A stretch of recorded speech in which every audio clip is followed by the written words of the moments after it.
Hello, hello, THL. Welcome to Friday Night Fights.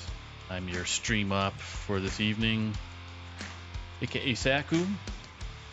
Got two wonderful individuals who are kind enough to spend their Friday nights with us and talk some Hearthstone. I gotta switch screens here. We're only staring at the. There we go. Some Hearthstone, eh? Some Hearthstone, eh? So Andy's teaching me some Canadian, so we're stepping there. That's right. So Saku agreed to not watch Hockey Night in Canada tonight. that's right. Yeah. I know it's like he's losing his Canadian card just for the evening, but yeah, the Leafs normally are the way on, it goes. He's not watching. I'm a Canadians fan, so that's where that goes. Oh God! Anyway, so now that we've met Andy Rogers, how's Dankestad doing? Doing all right. Enjoying my nice hab-free lifestyle as a Bruins fan. I think things are going pretty well for me these days. Yes. Yeah, they're top of their division, I'm pretty sure. If not the conference. Top of the whole. Yeah, the whole NHL. Nice. The team where I'm from is number 1, and the team where I live is, well, the opposite. So all I just know is go Bolts. Go Bolts. Yeah. On average, pretty good. Pretty good. Good. Lovely. Good. I have a question for you, gentlemen. Do you need a hero? I need 3 heroes. Because it's hero night. At least night by the end tonight. of the night. We will find out who is the hero holding on to the night. Yeah. He or she has got to be strong, and they got to be right for the fight. Because we need a hero. There's lyrics in there somewhere. So I promise, if you stay for the whole stream and wait for after the credits, you'll get to hear Andy do karaoke. Oh yes, for sure. Andy-oki, that's what we'll call it. Anytime I get a chance to sing Bonnie Tyler on stream, I never pass up those opportunities. So yeah, I'm sure that comes up a lot. We could, or we could be heroes too, just for one day. Yeah. Just for one day. So we want to go the Bowie route. So now that we got some bands going on, I got bands. You guys can. Let's talk about our first matchup. Here. Elaborate, yes. And so we do have Eternal from, of course, the lovely F2L Obsidian, number 1 right now, and Hero. Yeah. Mm-hmm. And he, and on the other side, we have Jolt C. He's going to be coming in from some 8 p.m. team, because everyone has an 8 p.m. So this is another pleasant meeting. So Eternal is bringing Hunter, Paladin, Rogue, Warlock. Jolt C's got the DK, the DH, the Mage, and the Rogue on this side. So yeah, I think we do have some bans in. Saku, what were the bans for us? The bans were Eternal banned Jolt C's Rogue, where Jolt C came in and banned Eternal's Paladin. So that leaves Jolt's DK, DH, and Mage up, with Eternal, Hunter, Rogue, and Warlock. So yeah, interesting. I guess interesting ban. I think that for me the most likely ban or the most common ban is the Rogue ban, so I'm not surprised from Eternal to ban that. Yeah, I'm also not surprised because that's what we told him to ban. So. Yeah. Why would you tell him that? I thought as a caster you were impartial, Andy. I know. Sorry, I'm trying to hide the inside information as much as I do. So of course, we're locked in already. So. Yeah, and looking at Jolt C, the Paladin ban is actually a bit surprising. That's very strange. Yeah. Mage, Death Knight, and Rogue are traditionally classes that do very, very well against board-based decks, and most Paladins play to that angle these days. You'll see Control here and there, but pure Paladin is by far the most popular archetype, and, well, Jolt C's ban suggests that maybe for the Death Knight, it might or Mage, it might be something a little non-traditional. Yeah, I'm wondering if we're going to see some kind of a blood DK. I know that we've seen a few like on the ladder some Highlander blood decays. But it should be interesting. So yeah, we're gonna get into game number 1 here soon. Yep. Yeah, and I can vouch for the regular old Renathal Blood Death Knight does all right too. Good deck, but yeah, I think on Eternal side we'll probably see that Shock Spinner Hunter and maybe a Curse Imp Warlock and Yeah, the Warlock's kind of an odd bring. That was sort of the. I don't know that it's a popular choice right now in the meta, just because it's kind of fallen by the wayside. It didn't really get any new cards or new archetypes with the release of the new expansion. It's just kind of playing sort of old stuff. So we'll see what he brings. The Phylactery deck did get a bit of an upgrade, but still is on the fringe. And Curse Imps, I think, like you said, run 0 new cards altogether. They just have and the Phylactery one, yeah, has maybe 1 or 2 new cards. It kind of benefited at first at the beginning of the meta because it was a little bit slower. When we saw, the Druids fall off a little bit, and we saw some other cards get nerfed. But now with the rise of the Miracle Road, yeah, it's just. Right. Well, we have a game on our hands now. We do. Yeah, so we're gonna have Eternal. Eternal's gonna be first to spectate for our casters, and at the bottom of your screen with Jolt C being at the top. So for our viewers out there, this is last hero standing rules. So person that wins the match stays with that class, while the other player cannot use the one that they got beat with. So.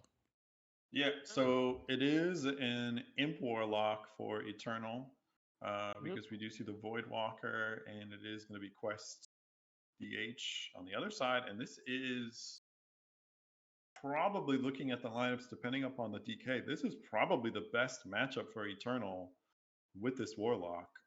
So if he can nab a win here, that would be a big get. Definitely. But he's got if not decent starter, although he throws everything back. I think I like that. You have to hit the board a little bit harder than what that hand was allowing. Maybe keeping the. But you throw back librarian? The librarian. Yeah. I don't think so, because you look so hard for that card. Oh, and it's not Curse Imps. This is very. No, it's just Imp. And I think we saw that because of the Void Walker. That gave it away. Oh. But well, for Jolt C's gonna know what he's up against now. Well, he's not gonna know yet. But next turn, if this Imp Swarm comes down, he's gonna know. Yeah. So I'm sure we'll just see the quest here. Does have some removal with the chaos. Oh, that's a good pickup, but you wish that you still had that flustered librarian. Gotta imagine, yeah, you just get on this board and start smorking. Job's done. Yep. That's your job. There's a Mark of Scorn. Might be a little bit better for saving some health than Chaos Strike. We'll see though what Jolt C opts for. Yeah, he can't really complete. He's gonna need something off the top, either if he can get. Yeah, I mean, I think I like the Mark in that spot, but we'll see the Chaos Strike. Would probably hint to me that Jolt C is not playing Eldrachi Warblades. That tech is not there. So, good to know. Or at least less likely. You would still play it with the Chaos Strike. Oh, that's a big top deck. I think that if the Eldrachi were there, you'd be more inclined to go for Mark of Scorn in that position. I think that people cut a Feast of Souls. You see a lot more times that people cut Feast of Souls over Chaos Strikes. Does pick up another. Oh, definitely. And it's not saying that because Chaos Strike is in the deck, he's not running Warblades. It's because he chose to play it instead of the Mark of Scorn. Yeah. All right, and unfortunately for Jolt C, there is no Unleash Fel here. Yeah, he has the bounce souls, so he just needs to pick that up. But he's also kind of run a little bit low on draw. Next turn he can mark up Scorn and top deck and hope that he top decks draw. Yeah, Otherwise... I think next turn is probably a Steno turn. I don't think Okay. Joltzy had to commit that soul here, but we'll see Steno clean a lot of this up. Man, that's... I think you got to take the draw. Yeah. I think you got to take the draw here. Yeah, move up one of the small imps and get going.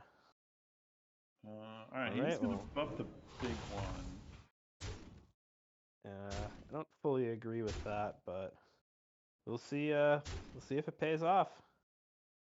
So Steno is going to come down and clean up this board. It seems like. How much can it clean up though? So there's Steno, there's coin, there's dispose of evidence. Let's see. Bell barrage first. Okay. Got the coin. And it was not right. But we'll see.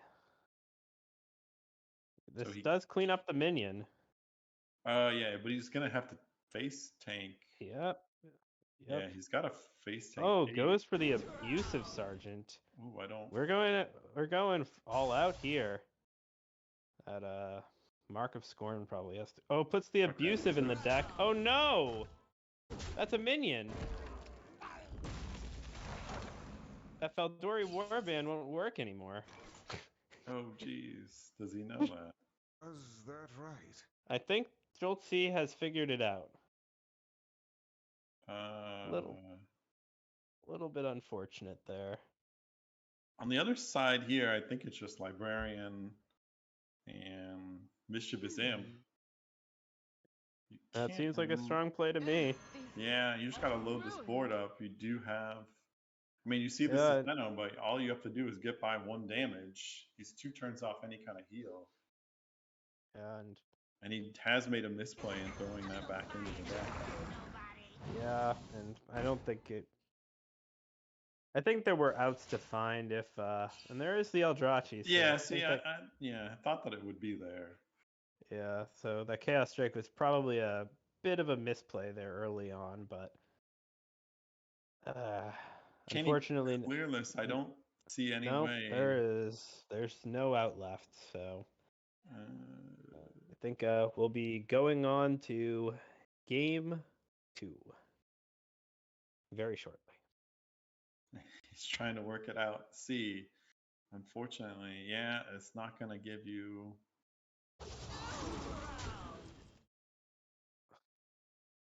I mean, he is able to take off that power, but he leaves 3 power up and only at 1 health. Yeah, and had he gotten those rushers, this would have been just fine. At least until the Tom came, it would have bought another turn. But yep, Eternal's going to take the lead. Stay on this Warlock, and we'll see what Joltzy does. The answer has his Mage, has his DK. If it's a Frost DK, which is typically the most popular, you would favor it against this full Imp Warlock. The Mage can depend. The Frost Mage or the Burn Mage is a little bit stronger, but the Big Spell Mage is a little bit weaker. I think in general, any Death Knight would be favored into a full Imp Warlock. So not surprising that we see it here. Yeah, and Eternal definitely has improved his odds taking the lead, but just looking at these lineups again, I think the Demon Hunter was probably the deck Joltzy was least likely to take a game with, given what we know.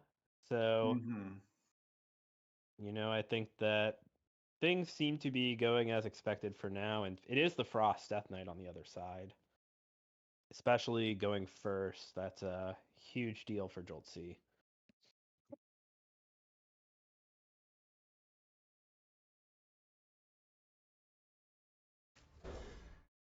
Does choose to keep the Mischievous Imp. I do like that. I think that that's a decent keep, especially with the hand that he has. That will be buffed. Oh yeah. We do see the vicious slither spear, so this typically says that this is more of the early minion build that might Yeah, not play something like spell damage. right. And I think that that's really going to be more successful most of the time. So seems like Joltzy has a solid build of this Frost Death Knight and would be huge for Eternal to take this one. Mm-hmm.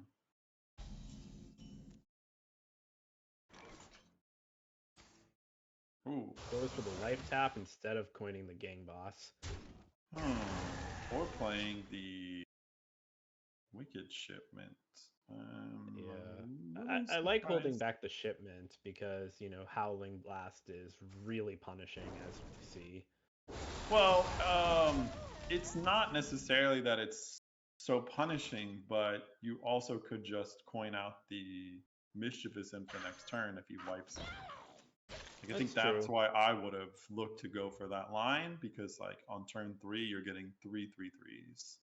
And that's, you need to kind of pressure this board early and try and get out ahead of him and win. You're going to lose the late game. This is going right according to plan, though, for Jolt C. Yeah, and already 17 is so low. Yeah. Does have the demonic.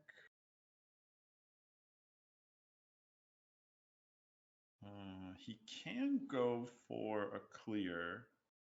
Oh, no, you don't want to shoot that face. What is taking so long? He can clear the board if he throws his coin here. You would attack first. Yeah, that's a misplay. I can say though, just this line in general, I really don't like. I think Jolt C is going to be able to just close the door with out of hand burst and freezes later, and the I don't Warlock think just leaving has this to up. get I think whatever if you're damage. gonna do that, you gotta coin out one of these Grimoires of Sacrifice because you have to win this board. That's the only way you're gonna win. Yeah. And you said like he's already built up enough damage to the face. He's got how much? 14 out of hand. So he just needs 3 more. That's it. Like he just needs 3 more to find 3 more damage because there's really not, other than Tamsin, there's no other healing in this deck. A little bit of strange ordering here from Jolt C. Could have preserved the Thorson and gotten a little more damage, but Thoracian, excuse me. But so far, so good. Going face. And now this vile library can maybe make something happen here with Mischievous Imp. A little fire doesn't hurt nobody. Yeah, he's got to get on the board. He's got to start pressuring right away. And doing a little counting here, though. So Library. next turn is 6, but I mean, you gotta push face Eternal. What do you? No. You gotta push face. Oh yeah, I just There's don't even know no if it's point. enough here. Because No, I no, don't think. what? No, it has to go face. With the 1 day? No, you're saving damage. So. No, well, the problem is with For 1 Frostworm's Fury damage? right now. Yeah, you have to take the chance there's no Fury in hand Yeah, and but he push does it. it 6, but it's 6 right now though. Like that, you're still a turn off. Yeah, well, if you count on the board, right, there's only 17 damage here for Jolt C, which means this gives him an out with Demonic Assault. And if Jolt, or gives Eternal the Demonic Assault out, if Jolt C doesn't have the Frostworm's Fury, this 2/1 has to trade anyway to try and find it. So I think it was actually, so I'm not sure if Eternal had sort of done that math, but I think that pushing that one face is actually a pretty smart plan because it forces Joel C to respect the trade. As you see here, it's what's going to happen. What little time. Oh, all right. Well, interesting. he's Ooh. I'm gonna remove this. I don't. A little weird order here. All right. And all that burn damage is his burn sent damage somewhere though. else. So this Yeah. might give. So Yeah, this I mean, actually. it's looking good for Eternal now. Yeah, and he can get this giant down. Why are you tapping? You have enough cards. You could get. You gotta this make it close for giant. the content, Andy. Come on. All right. Gotta make it close for the content. I don't understand. Like, you tap. I get. Like, what are you looking for? You could have got down this giant. Like, come on. And you can't leave this. You can't leave this up. I like, or the thing that's frustrating about that tap too is that's game losing completely because now the Frostwing Fury plus 0 power is lethal, and I don't think there's anything Eternal can do about it. Yeah, at no, this his point, board's going to be locked. Yeah, he could wait for assault, but now it's just locked out. This is game over if Joltzy goes face with this 7-mana spell.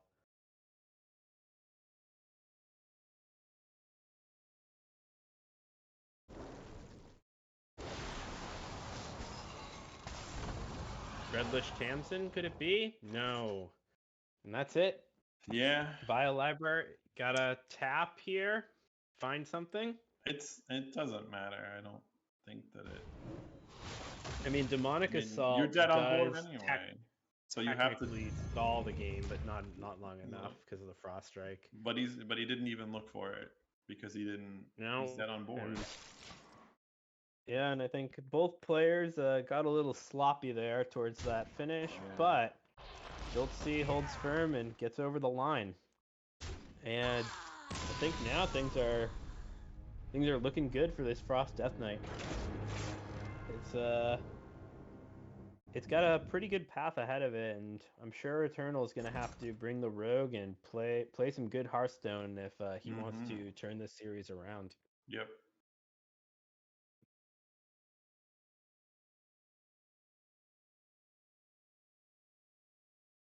Yeah, I definitely think that he had a lot. I think, the taps. I mean, I think that I guess he was looking for other cards, but he had plays, and I think that kind of. I guess he was looking maybe for thinking that, I need the Tamsin, I need the heal to win. Mm-hmm. But not able to find it, and Joltzy is going to get over the line. Go to game number 3 here, 1-1. Yeah, let's see what Eternal comes back with. He could go for the Hunter, try and outburn this DK, or just try and overwhelm him with the Rogue. So it is going to be the Rogue, and I'm living in the past, so. Well, I don't see a Rogue. That's a Paladin. Riku. Oh, no, it's the Rogue. Surprise. Oh, interesting. Joltzy's version of Frost Death Knight actually has Nerubian Vizier along with the 1-drops. That's unusual. Okay, so I'm wondering if he's cutting maybe the mana reduction weapons and probably the. I'm guessing he doesn't play Trogs. See, that's interesting. Strong hand from Eternal though. Potion belt. That's all you need. That's what you want. He got it. Yeah. Hasn't picked up any of the other big pieces with the Knolls or the Graveyard yet, but Joltzy's just gonna start going. Hey, I don't hate it. Don't hate it either. You pass. Yeah. No, I mean, this is, we have to see, Eternal. This is the most powerful deck in the game right now, but it's also probably the most difficult to pilot in terms of making correct plays and knowing when to go all in or when you have to go all in, especially when you don't have anything. Oh, but that's a huge pickup. No, this is a brutal turn, Andy. I don't know what Eternal's going to do. Oh, okay. I guess I didn't know what he was going to do. Oh, wow. See, this was... Yeah, I don't. Unfortunate. Unlucky. All right, Frost Strike comes down. Glacial Advance, pretty good here. Rhyme Sculptor, Death Chiller, and yeah, it's the Glacial Advance, of course.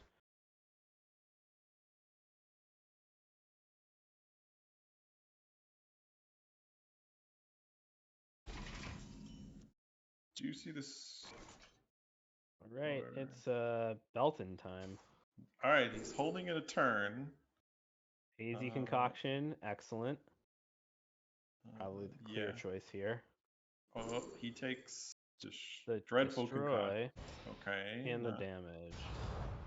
So I guess we're gonna preserve some health on the knoll. More meat. No. We're just gonna chill this turn, I guess. Well, there's no other. Well, no, I mean you can play all the stenographers here.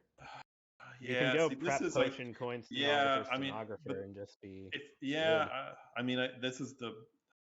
I think maybe a little bit of inexperience because I think that's the power of this deck is he could have got down both stenographers.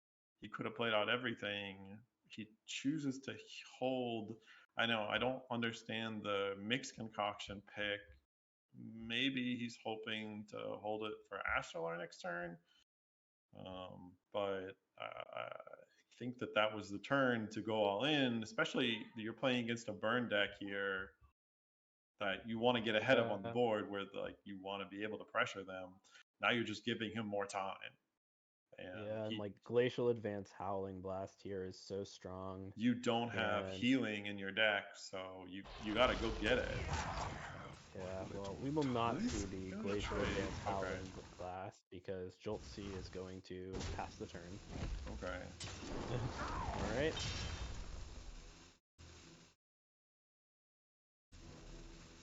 Probably then we'll see the other potion belt from Eternal, I guess. Picks up another null, so yeah, I would. Don't prep the potion belt. You can't prep that potion belt. All right. Okay. Gotta take card draw. Okay, got it. Double card draw. Double card draw. Double card draw. Wow. Oh, damage. Damage. I respect damage. Okay. I think card draw is better, but yeah, there are worse choices that could have been made. So now you play everything because you can. Yeah.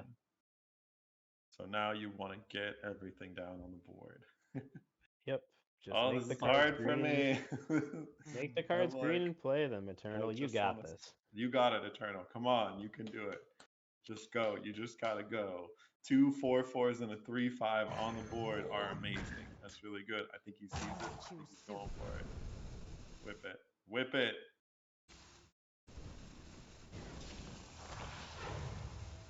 What do you get? Since a graveyard. All right. And Ghostly. That's fine. You just play it all out. All right. Okay. Yeah. If this is a 1-mana card, a little bit of a sad, but it doesn't matter. That's okay. It's a goal. It's a goal. Yep. So now on the other side, a little tougher. Double Posh Glacial. Yeah. I like this play here. You just have to slam the Astalor and get it going. There's Door Shadows, and now this potion's looking great. Yeah, that is gonna throw down the door.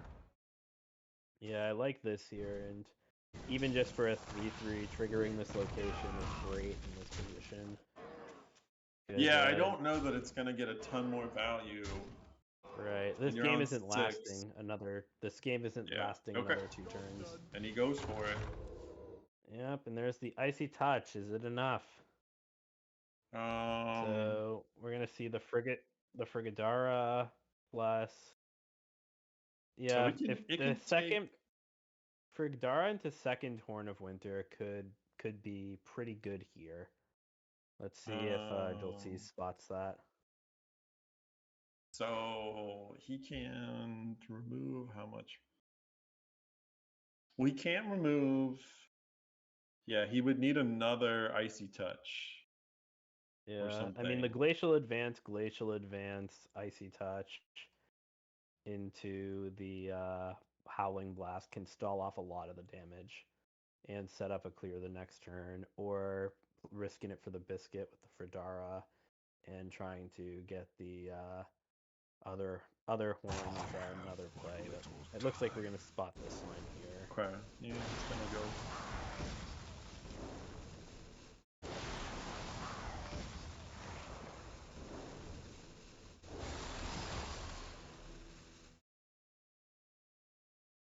Okay. Whoa. Hmm. That is absurd.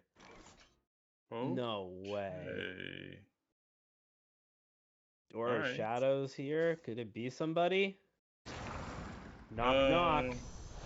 It's Bone Spike. That's not gonna do much for him because it doesn't go face. Trades. Doesn't. Oh, that's. I think you just throw At the down the minion? said one. Yeah, you just throw it Oh down. yeah, absolutely. You just throw this down. Yeah. You put the pressure on him. Yeah, I mean. Just throw the said one. Yeah. I mean, I guess that he's trying to think like, is there another way? Oh, he saves it. I don't. I mean, the Fredara gets it every time though, so this sort of works out. But yeah. Draw last. Okay. Frost Strike, yeah, so that Edwin was history anyway. And yeah, wait, no, is this Horn for hero power here? I think if he could double and do the Vizier. Oh no! What is happening? Wow. Oh no! Oh wow! Going for a draw? Okay. I didn't even. Why? These are No. lines. These are interesting lines of play. Don't see, not like this. Well, he does. He does actually take the. Concoctor, just give us the 3 damage potion, get us out of here. There's 1 damage. There's 2. But he doesn't have it this turn though. Astalor, that's next turn, and I don't think there's a way out here for Jolt C. Not that I can imagine, at least. Definitely take the potion belt. There's no reason. Yeah. There's no other choice. Nerubian Vizier will be Vampiric Blood, I know it. And there he's got a 5/5 ghost. And he would need. Vizier is just always Vampiric Blood, right? That's how this works. Yeah, he's got to look for something. Yeah, either Vampiric Blood, I think is the only. But does that even? Let's. It does. No, it doesn't even. Does it save him? Because it's 6. There's Icy Touch in hand too, so Vampiric Blood does. But he can't hit the. But he can't hit the stealth minion. I mean, Vampiric Blood would get him. He can make a corpse. Vampiric Blood would just get him to. Oh, okay. So if he Icy Touches in Vampiric Bloods. Or just bump the Frigidara. Yeah, there's a lot of outs here, but not anymore. Yeah. Nope. So. He's gonna put taunts down. She's not an undead, so he can't. Oh, but he doesn't have. Oh yeah, that's right. So that's game. Yeah, Jolt C. I mean, this is the power of the rogue. Just gets there. And Eternal's gonna pick up game 3 and be on match point. Yeah. Big W there. The best deck in the game to play with, so. Yeah.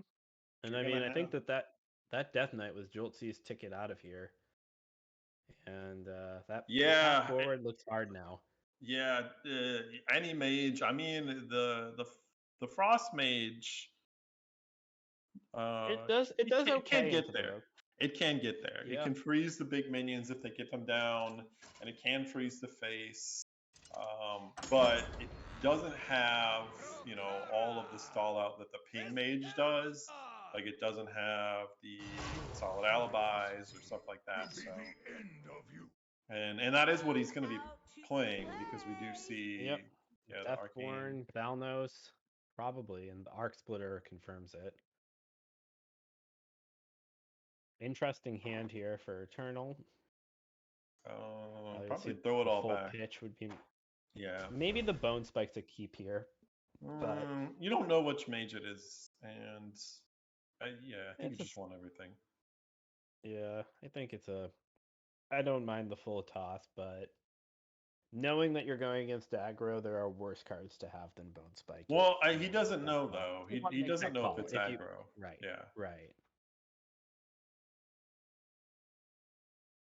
I mean, you just draw a potion belt. That's how you win. Though you do play it a turn early, or turn late, I should say.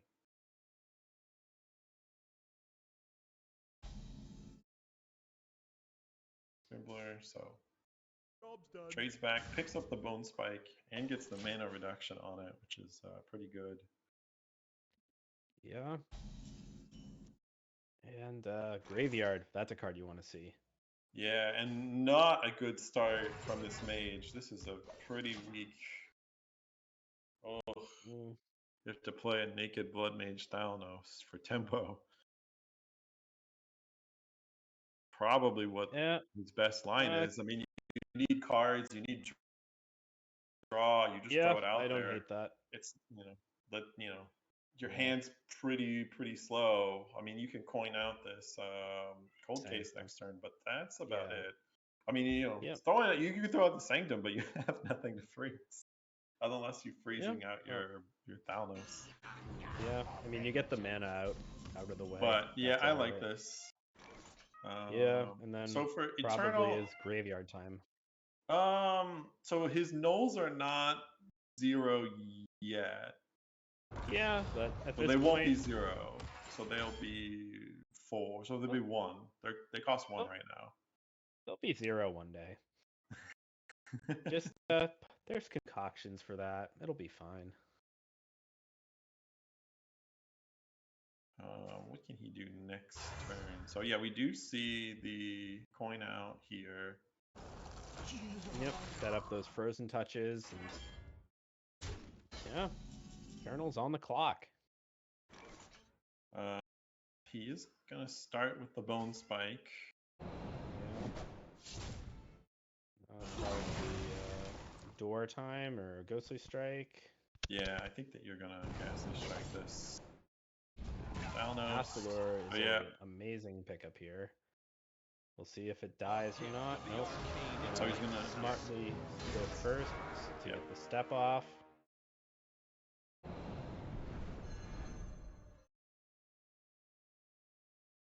Okay. All right, so he's gonna have the Scribbler, then do the clear here. Definitely grab the potion belt and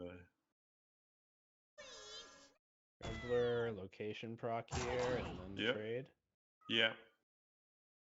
So he does. All right. So he does proc it at first, so it does give it a chance to beat this, and that's exactly where he wanted it to go face. So. Yeah. An 8/8. He's got 2 5/5s to play next turn. He's also got the potion belt for refill. This is going to be a bit of an uphill battle for Jolt C. After that cat's meow of a turn, I don't know what Jolt C can do to respond. Maybe we'll see the double touch here. Could see the amplified Snow Flurry come down alongside to front load that freeze for when the 8/8 on stealth. Couple potential plays. Yeah. So he is gonna shoot this. All right, and then I think you play this amplified Snow Flurry and you just let it sit. Yeah, I agree. And that looks good. Now I like jamming Astalor and going face. Yeah, that's where I'm at here. Yeah, he looks like he's gonna go for the potion belt. Yeah, probably bubbling or slimy.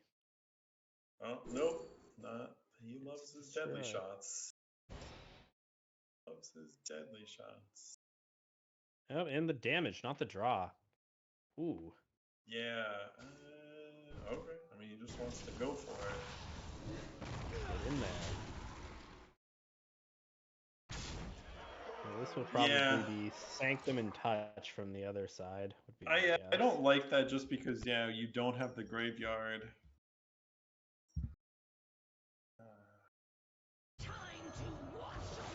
So he gets a coin back, he gets a frozen touch, and he gets a cold case. Can freeze the. I mean, you would have had a 5/5 to punch face now, so not really liking that pick last turn from Eternal. Whoa, we're going face. Joltzy's just gonna go for it. Joltzy is aiming got a lot for of the damage. place. Going for the head. Going for the head. See the trade here. That's the null. It is unfortunately 1 mana. Might see the graveyard play here, it looks like. Preparation, oh no. Yeah, this is. Is there such thing as prepping a null? No? I mean, it works here. Good enough. you just run this prep in. Oh yeah, it's 0 mana 2/2. I'll take my prep. I'll prep. Got to at this point. Yeah, I think at this point that's your line. He's committed to the bet. Let's see. Problem is that he's gonna go face. Yeah, I think you hold and you don't attack. Yeah, all right. I think if this is the line that he's going for, this is the right line. And is there any way out of this for Joltzy? I mean, it's I mean, he can free. He's got to play this Sanctum. So he can freeze this with the Sanctum, throw down the Shivering Sorceress, and take out.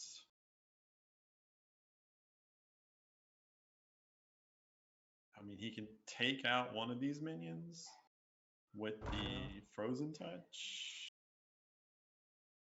Yeah, there's also something to be said for just playing the second Sanctum here, but... Yeah, maybe. I mean, I guess that might be the better line. Works against me. Doesn't even have to be used necessarily, but could just play it. We'll see. So he is going to go for the Frozen Touch play, and he's going to take the Arcane Worm. So coming back at him is 11 damage. Foolish Alchemist isn't going to do it. Foolish Alchemist doesn't do it, so that he gets him down. Our gift of frost shields us. He clears the board. Oh, no. Okay. The concede. Joltzy just concedes. Did he have an out there with the Deathborn, though? I don't believe so. I mean, he may have had an out with the Deathborn next turn. If he gets it just depending on. I think it has to depend on where the face hit goes or where the hit goes off of the thing. But I think he had maybe an out to clear with the Deathborn. But it was tight. But Eternal's gonna take it 3-1, showing the strength of that rogue, what it can do. And that's a big win for us. Yeah. F2L Obsidian. Getting on the board. Exciting. Yeah, do we have a time for a short interview here? We do. I was just going to update everybody to say that Eternals agreed to be on, give their input on what happened. So we'll see in a second. Awesome. Hey, Eternal. Congratulations on the win tonight. Congrats, man. Oh my god, what the hell just happened? Stuff. I'll just tell you that you gave me at least 3 heart attacks. Yeah.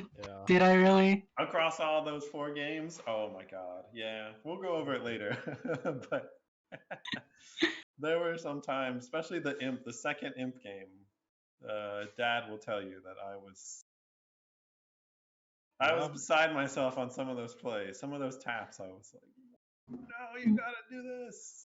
Yeah, like it was tough, honestly. Being able to pilot the rogue.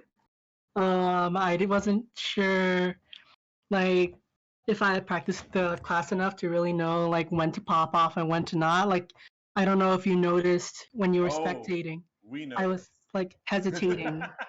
I was We- hesitating on the one to put down the stenographer.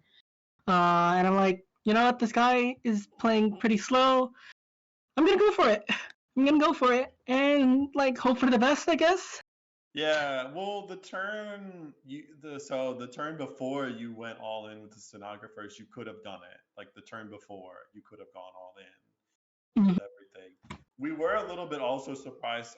You did take the deadly shot, poison a lot, um, which was kind of like odd in some. I think in both matchups, it was a little bit odd that you took it. Although it did work out, I think in the first game a little bit better than the second game. Yeah. Especially like when you had no draw, like you had no cards, you had no draw. It gave you the the random card one, and I think it also gave you the draw one at one point. I think you took the damage, but yeah, I mean, you did get it over the line. It was. He did have a very slow hand in the mage game that kind of pulled him back a I little got bit. those vibes in like the Death Knight and the mage match that had a very slow hand. So Mhm. like usually I don't use you usually don't plan to pop off that quickly or so early in the game as a miracle rogue. Like yeah, so that was the biggest concern. I'm glad I got the W. Uh, let's hope I don't have to pilot this again. Well, I mean, it just shows like I think just how strong the deck. I mean, in both games, you got in the first game with the rogue, you got the potion belt, and you had the stenographers, you had the gnolls. Second game, you had the graveyards. Like it just kind of shows how strong the deck is, Hmm. and it is kind of a little bit surprising, like that.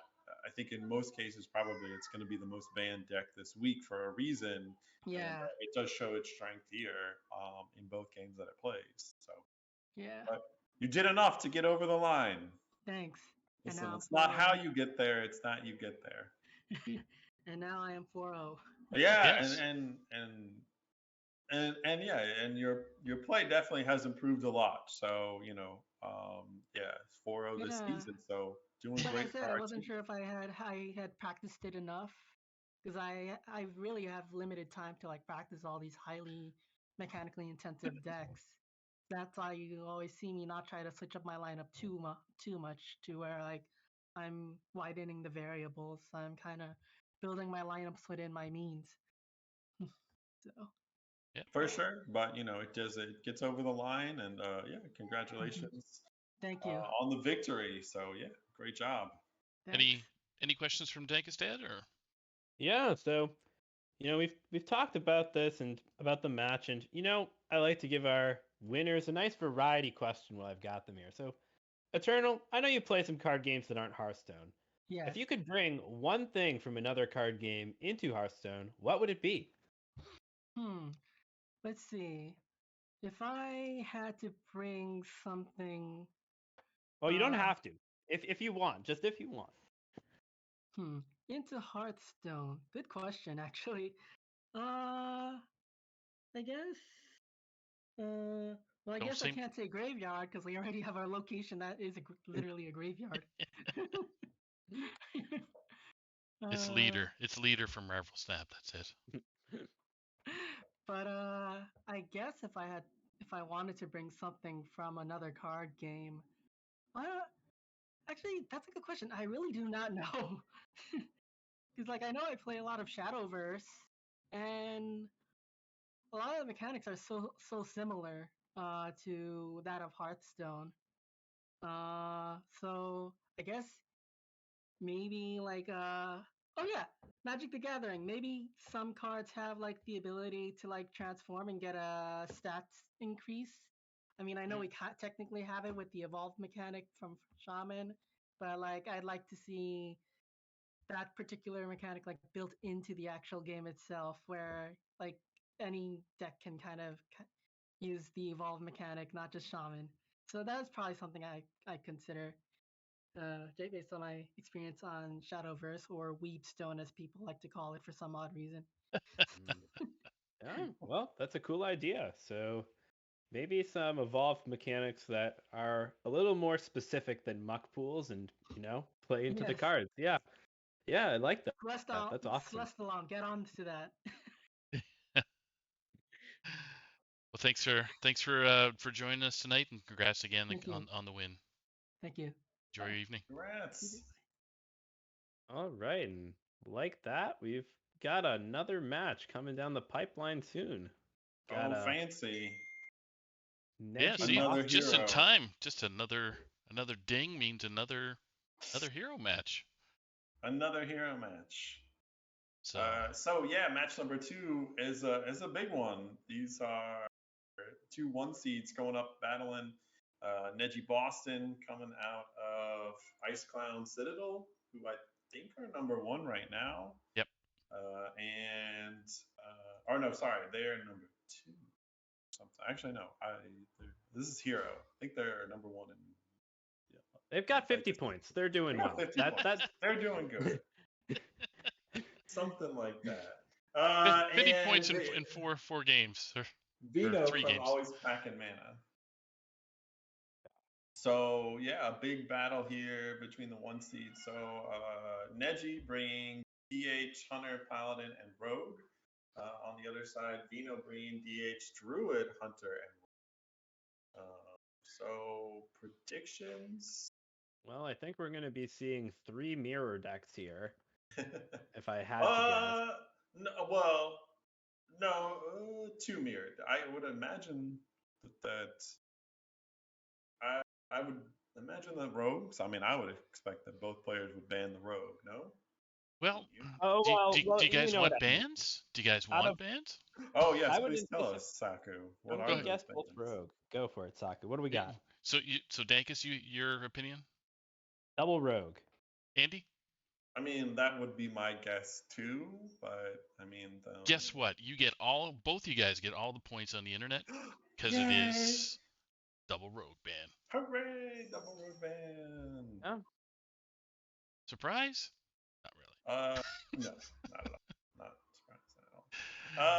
Yeah. So DH Hunter for both players. So the odd card or the odd deck out. Paladin for Neji Boston, Druid for Vino.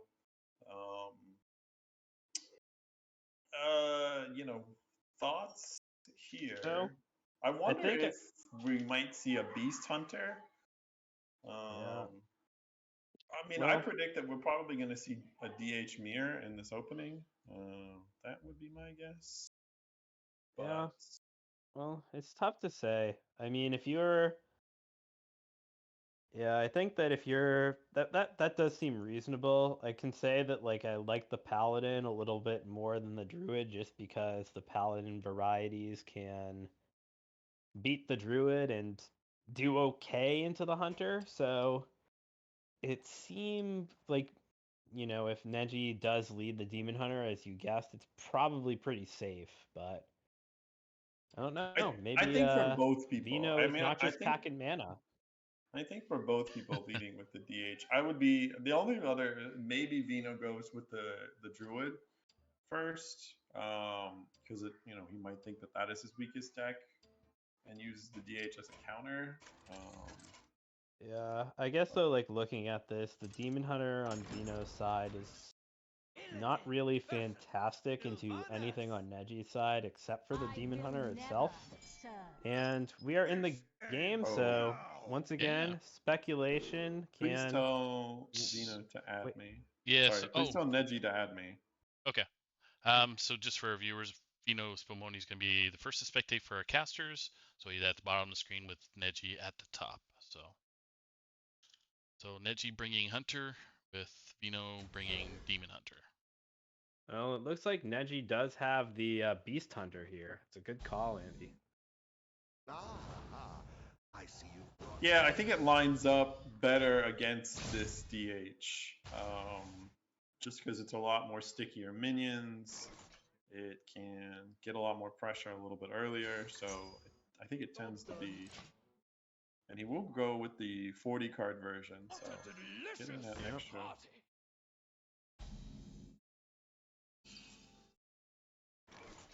Those extra 5 cards. Yeah. You're all good, Andy? Yeah, I'm in. Sorry, he got me now. I have to a spectator book, so I'm back right now.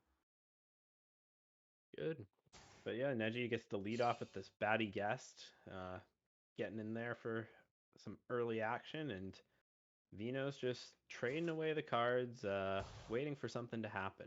Yeah, a little bit unfortunate that he grabs the spectral sight now. He could have held his trade next turn. He'd have top decked the spectral sight, and he would have been able to complete the first part of the quest. Yeah. So that was I think a little bit. I mean, I understand like you doesn't have any other card draw. You kind of want to just keep cycling with this deck. So in this position, Eldrachi looks good here.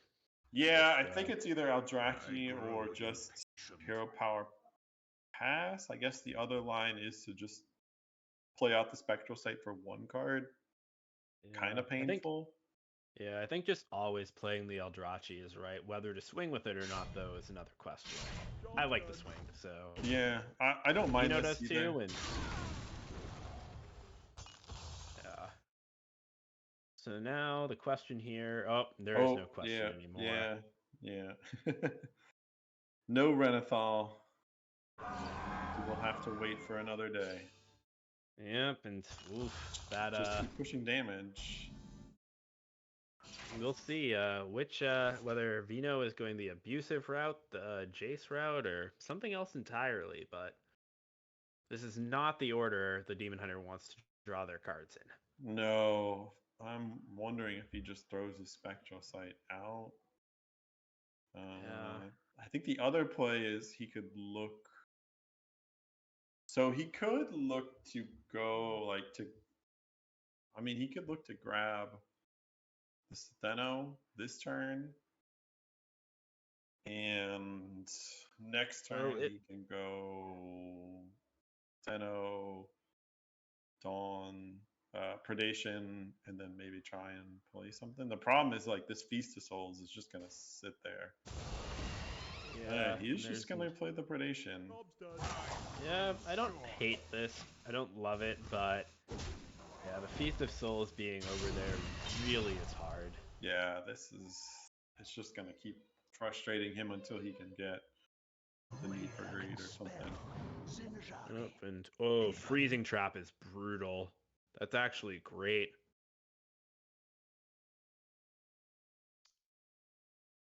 See if he takes it.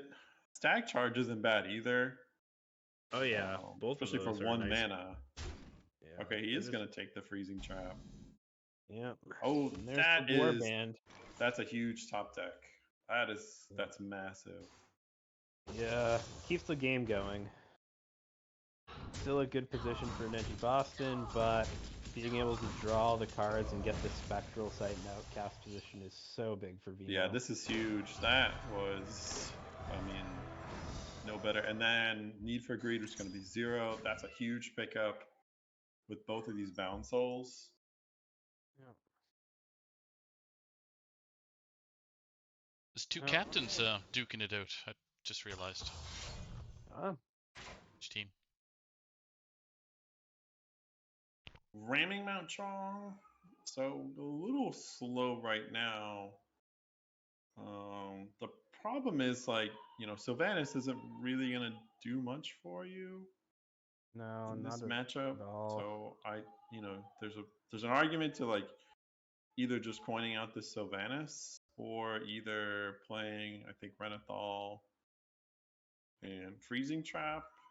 I mean, I guess like the question is, what are you holding the coin for? And I guess that you're holding the coin for a crush play. Yeah, I don't really mind ramming mount plus hero power. Yeah, but I like this. It's more pressure. yeah, I guess. Yeah, I guess I don't love playing into Sinful Brand here, given that Vino's been so slow to play. It might be something that's already set up, but yeah, it's a calculated risk here that Neji's taken, and we'll see what happens next, because Vino does have at least one more turn to sit around, so we can probably see some card draw here, and a big spell damage clear next turn. He might be looking to do it now. How much is this pushing back? This is a lot of damage pushing back at him, though. Just 13. 13 with the hero power. Plus 2 for the hero power. Okay, well, so he's gonna do go it for now. the clear now.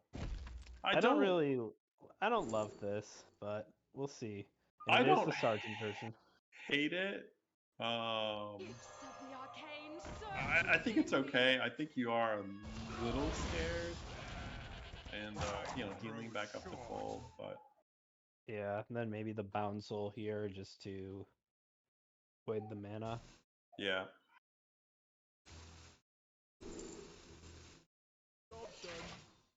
But now it's Sylvanas time. That sweet spell damage, please. Don't know what it's gonna do for you, but it's gonna do something better than him having it. So does get a rare amount of value with this Sylvanas. If he uses it, he's thinking about just throwing out these 1/1, 2/1s. I mean, the Frenzy Fangs. I don't really like that. I think Neji's playing scared of the Sinful Brand now. That's my guess.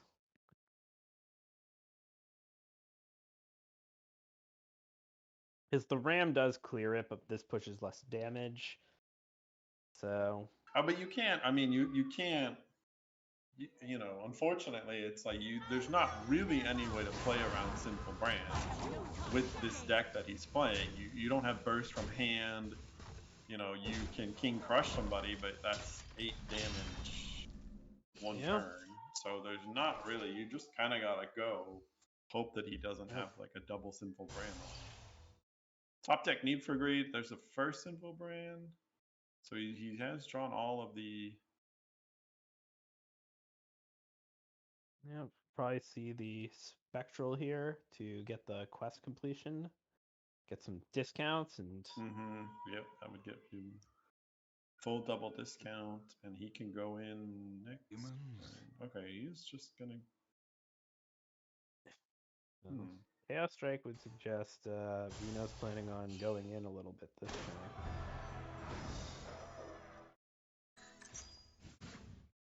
Okay. Well, guess we won't. I have to correct myself. Vino's not the captain. It's KSW's captain. I always pack him in. Sorry. Wait, is he gonna wait? What? Oh, I don't like this. I don't like this at all. Unless this is a lethal, we can't see here.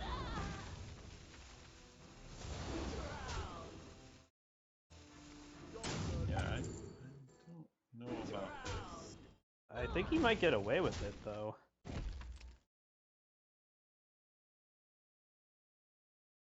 Maybe there's not really. Yeah, I think he's gonna get away with it.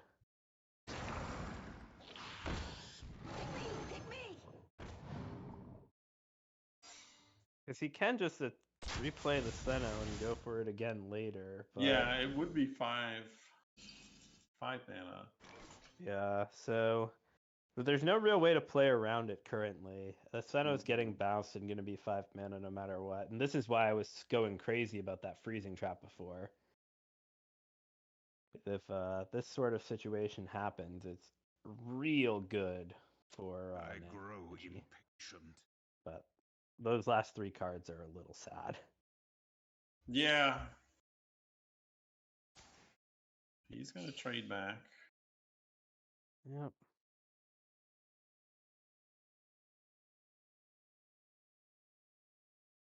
17. I mean, I wonder. Okay. Okay. Here's the 1-1. Yeah.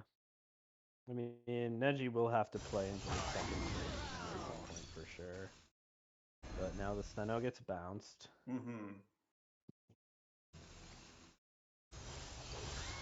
And then I gotta imagine that we're gonna see the spectral side here. Yeah. That's Kurtrus, for what it's worth. If he wants to throw it down.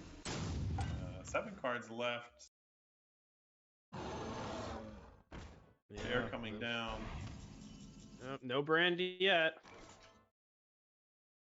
I don't know if there's a guarantee to draw it, though. It doesn't look like there is this turn.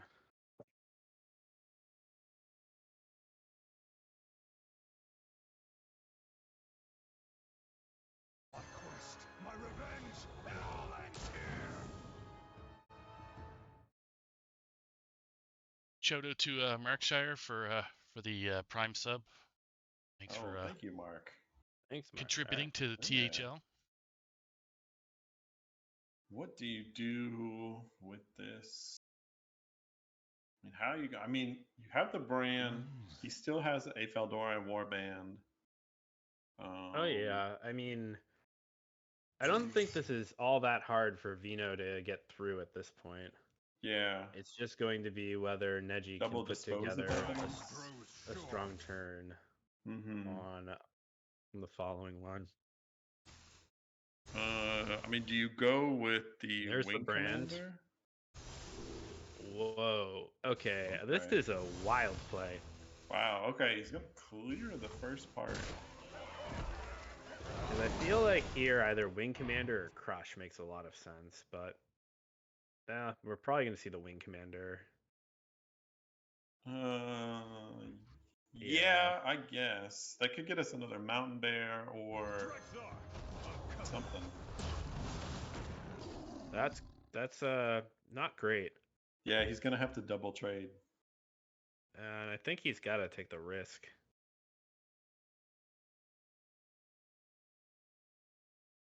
I mean, if he double trade, no, okay. Well, no, if you're gonna Yeah, trade that, you gotta double trade. Okay. Yeah. Yeah, I think that's a misplay.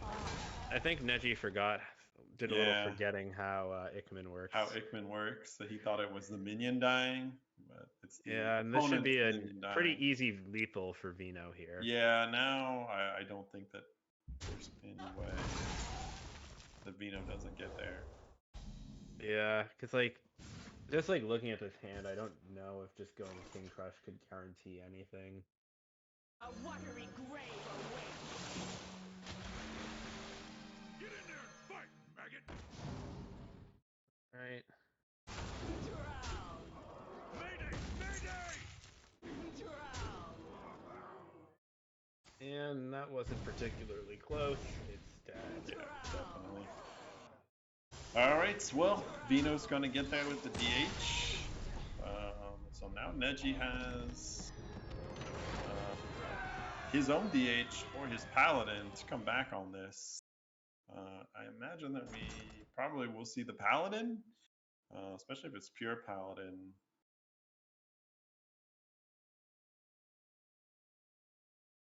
Little bit of a misplay at the end. Would it have mattered? I mean, if it would have mattered if the minion was Mountain Bear. See, I think that was the next one to come out. Yeah, I think he needed to get a Mountain Bear out of it. I think if it was if the he other, plays Crush, does he live though? I believe yes. He I would believe live. he does live if he plays Yeah, Crush. if he played Crush. But This yeah. ends now. So here we go. It is the pure Paladin, and that is 1, 2, 3. Probably would throw back the lawyer. Yeah. That's what. Yeah. I mean, I think Yeah, everything else is a fine You can't keep, keep it. but the lawyer's not going to do anything for you in this game. Yeah. Yeah, he agrees. So it goes back. It's another Vindicator.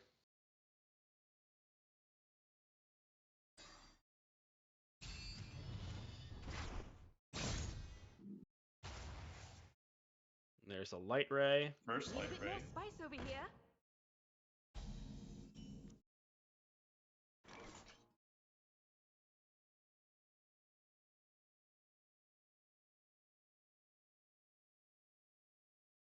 Has the Warband, which is a really critical card in this matchup for the Demon Hunter. Okay, he's just gonna trade. With the bump. Yeah, I don't. that's not This bad. gives Neji something to do though, which is not the worst for him either. And we see the double one, and here comes the quest. I gotta imagine that we just see this. Yeah, shield bumped off. No draw yet for Vino. And as Neji's knows, it's always Seal of Blood here. Nope, it's Order in the Court. Order in the Court. Tragedy. Reroll. I mean, the next turn though is looking pretty sweet for Neji Boston. Yeah, he can. So he could play one. So he could play, if he plays both of the one drops, he could get down one of the light rays. The other one would be at 1 mana. Which that would be the strongest board in terms of board presence. Wow, just goes raw Unleashed. Wow, that's bold from Vino. And takes Theno over Arcanist. Wow. I mean, he just threw out the Unleashed Fel, so. Yeah, that's ambitious here into the post-order. In the post-order world here.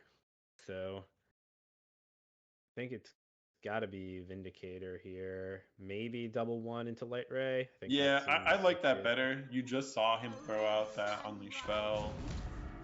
Yeah. You know, you want to rebuild up this board. Yeah. I just like playing both my Light Rays at once. I know, everybody does. I'm a simple player. But hey, next turn we'll see the I mean, next turn, the Vindicator, Leviathan. He will for sure grab. Depends what he plays in this deck, whether he plays the blood. Some of them don't play Leviathan. Some of them play the one that minions cost blood. I forget what the name of it is. As a 6-drop, but it's gonna be 1 turn off. So I mean, no, it'll be right on time, or I guess rather it'll be here. It'll be a turn early. Yeah, that's what I mean. It's a turn early. Okay, so he is just going to simple brand this turn. Yeah, that I think is a fine play with that. Oh wow. Okay, so it is. So he doesn't play it. So with Cariol, does he play the buff? Well, we're gonna see the Vindicator here, and it's gonna be Seal of Blood. Seal of Blood. Right. A little bit. I kind of like that. Okay. It seems riskier than it is. Reporting for duty. Neji's trying to say you're dead next turn, and make Vino face tank this. I like the setup. The draw here. So he's gonna have to probably. What do you do? And it's like he wishes he had an Unleashed Fel. That would be a strong card in this moment. Yeah, I mean, you have Theno. So I think what he's going to have to do is he's going to have to clear out. So he can warband into this first light ray and then run these other cards in Feast of Souls, hope that he grabs an Unleashed Fel. The second Unleashed Fel, that would be 1 mana, or it would be 0 mana, so otherwise he's in a lot of trouble. Yeah. Fury, that does help. I guess not really. Dispose. Nope, that's gonna be it. Well, no. Wait. He can whack this with his face. That's right, and he will heal up, so he's not out. I think I would have liked to have seen the Chaos Strike there. Yeah, I would have like the Chaos Strike, maybe Gain also the as much health Dispose. as possible. For the alliance Yeah. and my family. Okay, Buffet so Biggin. I guess maybe he play. I don't know. We haven't seen the buffs yet, so Yeah. we would see another So buffet Biggin, or we might see the buff. But I mean, I'm yeah, sure we're gonna see Countess next turn, in which yeah. it's Well, Neji's done a good job of going wide to sort of make this Steno a little less impressive. But this is probably a board clear. I think Neji might lose this one.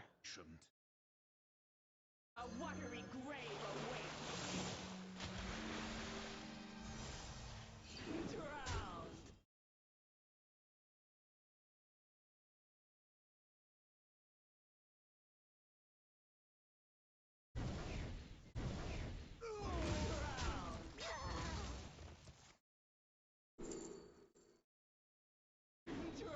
You might have to see the Buffet Biggin.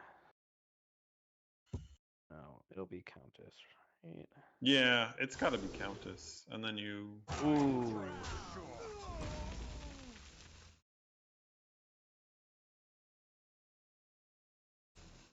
Yeah.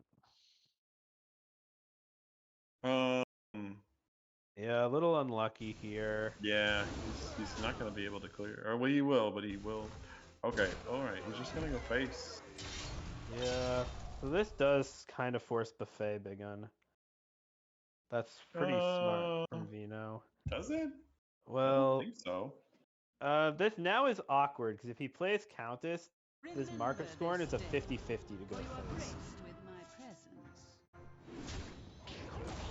Oh no, the Cario lives here. No, I don't Well, know. no, so he. Yeah. Well, he So can't there's kill still him. So he's yeah, gonna there's get no these. there's no 1 damage spell here. It does the trick. Yeah. So like, if he plays the Arcanist, I think this is what he's probably gonna. Yeah. No, he's gonna go for lethal next turn and force Neji to find 1 damage. This is funny. Yeah. Okay. No, plays the mark right now to draw the other mark. Never punished. Oh, I think that would have won it for him. Vanessa. Is it a mark of scorn? Oh no, Tess Greymane. Wait a minute. I love that in duels. Uh, yeah, it is. It's a mark of It scorn. could No. It's the weapon. no. Well, it could go either way. It could be another Seal of Blood. It No. could be. It's the last card your opponent played to your hand. The last card he played was the Yeah, it's scythe. the scythe. It's the scythe. Yeah, that's Yeah, just that's lethal. That's lethal. great. Neji, don't miss it. Play the Oh other no. envelope to stunt, but he's not gonna. It'll be fine. It'll be fine. Oh, Oh, none of those none of help. those. None of Yeah, those help. those are bad. None, So wait, none of he those. has to. He can't play this other. No. I mean, he's gonna.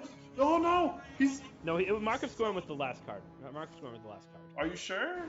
Yeah, I'm sure. I'm looking at Oh the. yeah. That's Oh, right. he gets Flash Heal. Oh my god.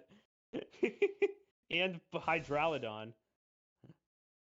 Yeah, but there's no minions, so. Hydralodon blocks Mark of Scorn and Spell Barrage, though. Got a flash shield, no? He got a flash shield? What's he? No, he's gonna get the Seal of Blood. Neji's crazy. Oh my No, god, he Neji! What? Wow. Wow! What happened here? Neji did a little He went 50-50 for the lethal. He doesn't play the flash heal and instead goes for the 50-50 lethal and whiffs. Yeah, I mean, I was wrong. Yeah, it was the Mark of Scorn, but yeah, he gets down, he misses. Unfortunately, all of those he couldn't get like a Grom or a King Crush or anything that charged. So yeah, but yeah, I think that you have to just play the Flash of Heal there. I don't know. Maybe that's just so crazy. All right, we will go to game number 3, and it is an aggro DH from Neji Boston. So he brought 3 decks that are favored against this DH, but he has lost 2 so far, and he is down to his last one. And he's going to throw everything back. And that will give the clue to Vino that he is up against something that is not a regular Quest DH.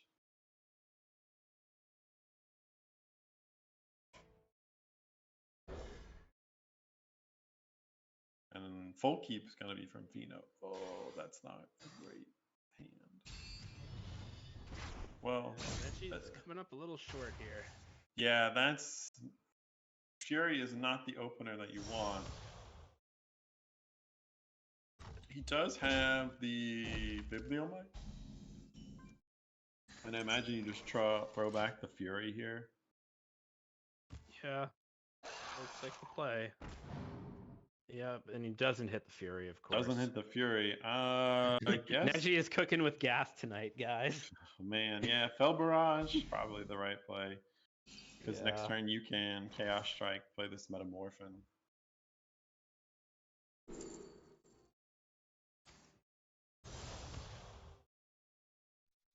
He's gonna be able to push some damage here, but Vino does have a lot of card draw, and Neji does not have any card draw at the moment. Well, but he's Neji chugging. Clap in the face. Just get in there, boy. You just gotta get in there. And all right, so we're gonna see his Benno. I think that this is clear.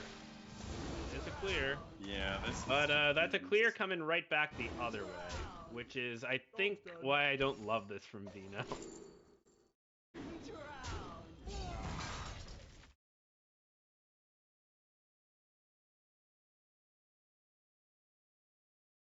Gonna have to throw back this predation now. Foe vanquished. Yeah, or Fury. I mean, I guess neither card's really doing much here. Yeah. But yeah, Predation's probably the throwback. I think you're right. And then we'll see the hero power here, and now there's a board, and suddenly, Strike now. you know, Vino's Benno put in some work, but it was costly. He can he has the weapon. I think it's gonna be really hard for Neji to win from this position. It just takes a 4-drop. I mean, Vino has one board clear left, realistically. He's got a lot of draw, though. Yeah. I mean, he's going to get 4 cards off this next turn. He's got the healing, with a weapon. Yeah, and those Spectrals are... I mean, he's one turn away. Yeah, he's one turn away from... He can grab a Feast of Souls, or Unleash Spell. Yeah.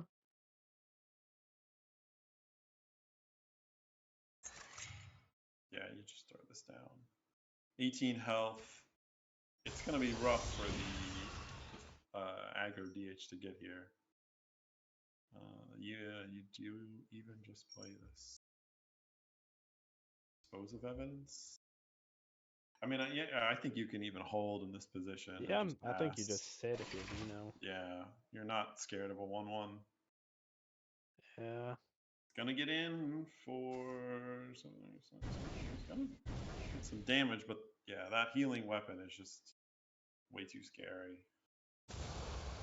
Yeah. Get him down to single digits, but at this point, though, Vino does have to commit some healing, and ironically, having the small board is kind of nice into Unleash Fel if Vino were to find it.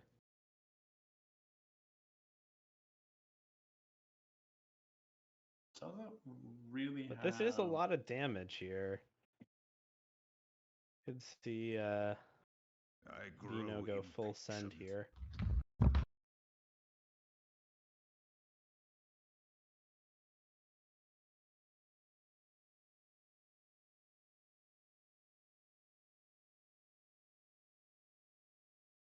Yeah, I think that you Gifts of the arcane play surge this within me. Mark of Scorn. I guess, yeah, that's one less damage. And then you use There's this the evidence. Unleash fell. Throw back the brand, I would imagine. Yeah. Time grows short.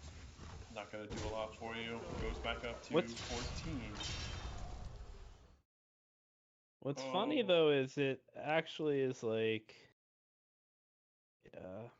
oh, at this point it's pretty done. Neji needs to find Metamorphin to have a chance in this game because that 2/2 has to die, and then that sets up a 2-turn lethal for Vino on the other side.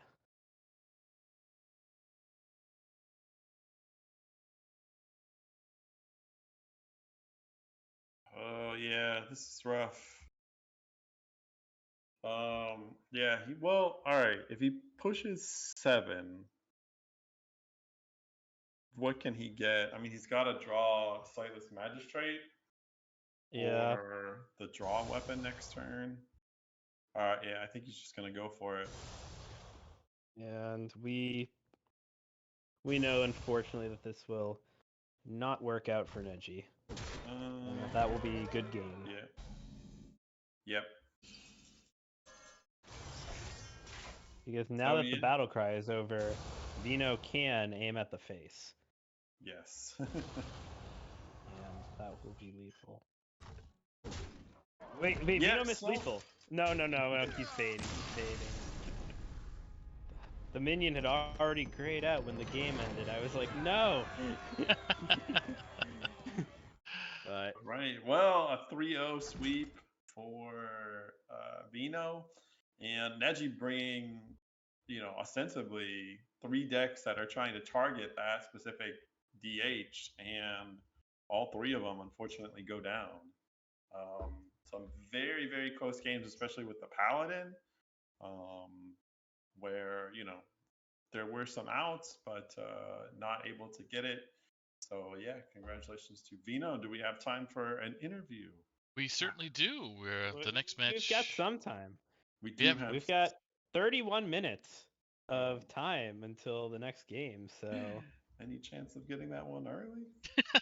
I'm working on it. I just texted both the players there. CMAC is not in game, but he is on Discord. So see. But let's get Vino in here and talk to him for a long time. That's right. The high roll extraordinaire. Let's go, Pino. Pick up the phone. Probably dancing around his living room right now. Pennsylvania. Neji's not an easy opponent for anybody. So just one of those things.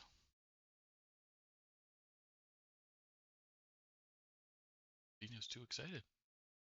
No, he left. There he is. What's going on, Vino? Hey, we figured. Congratulations, man. Yeah. You guys want to play again? Yeah. Do a mulligan? Yeah, I know. I got so lucky the second game, I feel like. I'll take it, but so he had he kind of, I think, hesitated with so he got the Vanessa off the first one, and and then the second one he got the elemental. And he had one spell in the deck, right? So it was possible. So it was a 50-50. No, not a 50-50. It was a 3. It was a 1 in 3 for it to be for him to hit you. Okay. Yeah. I just knew.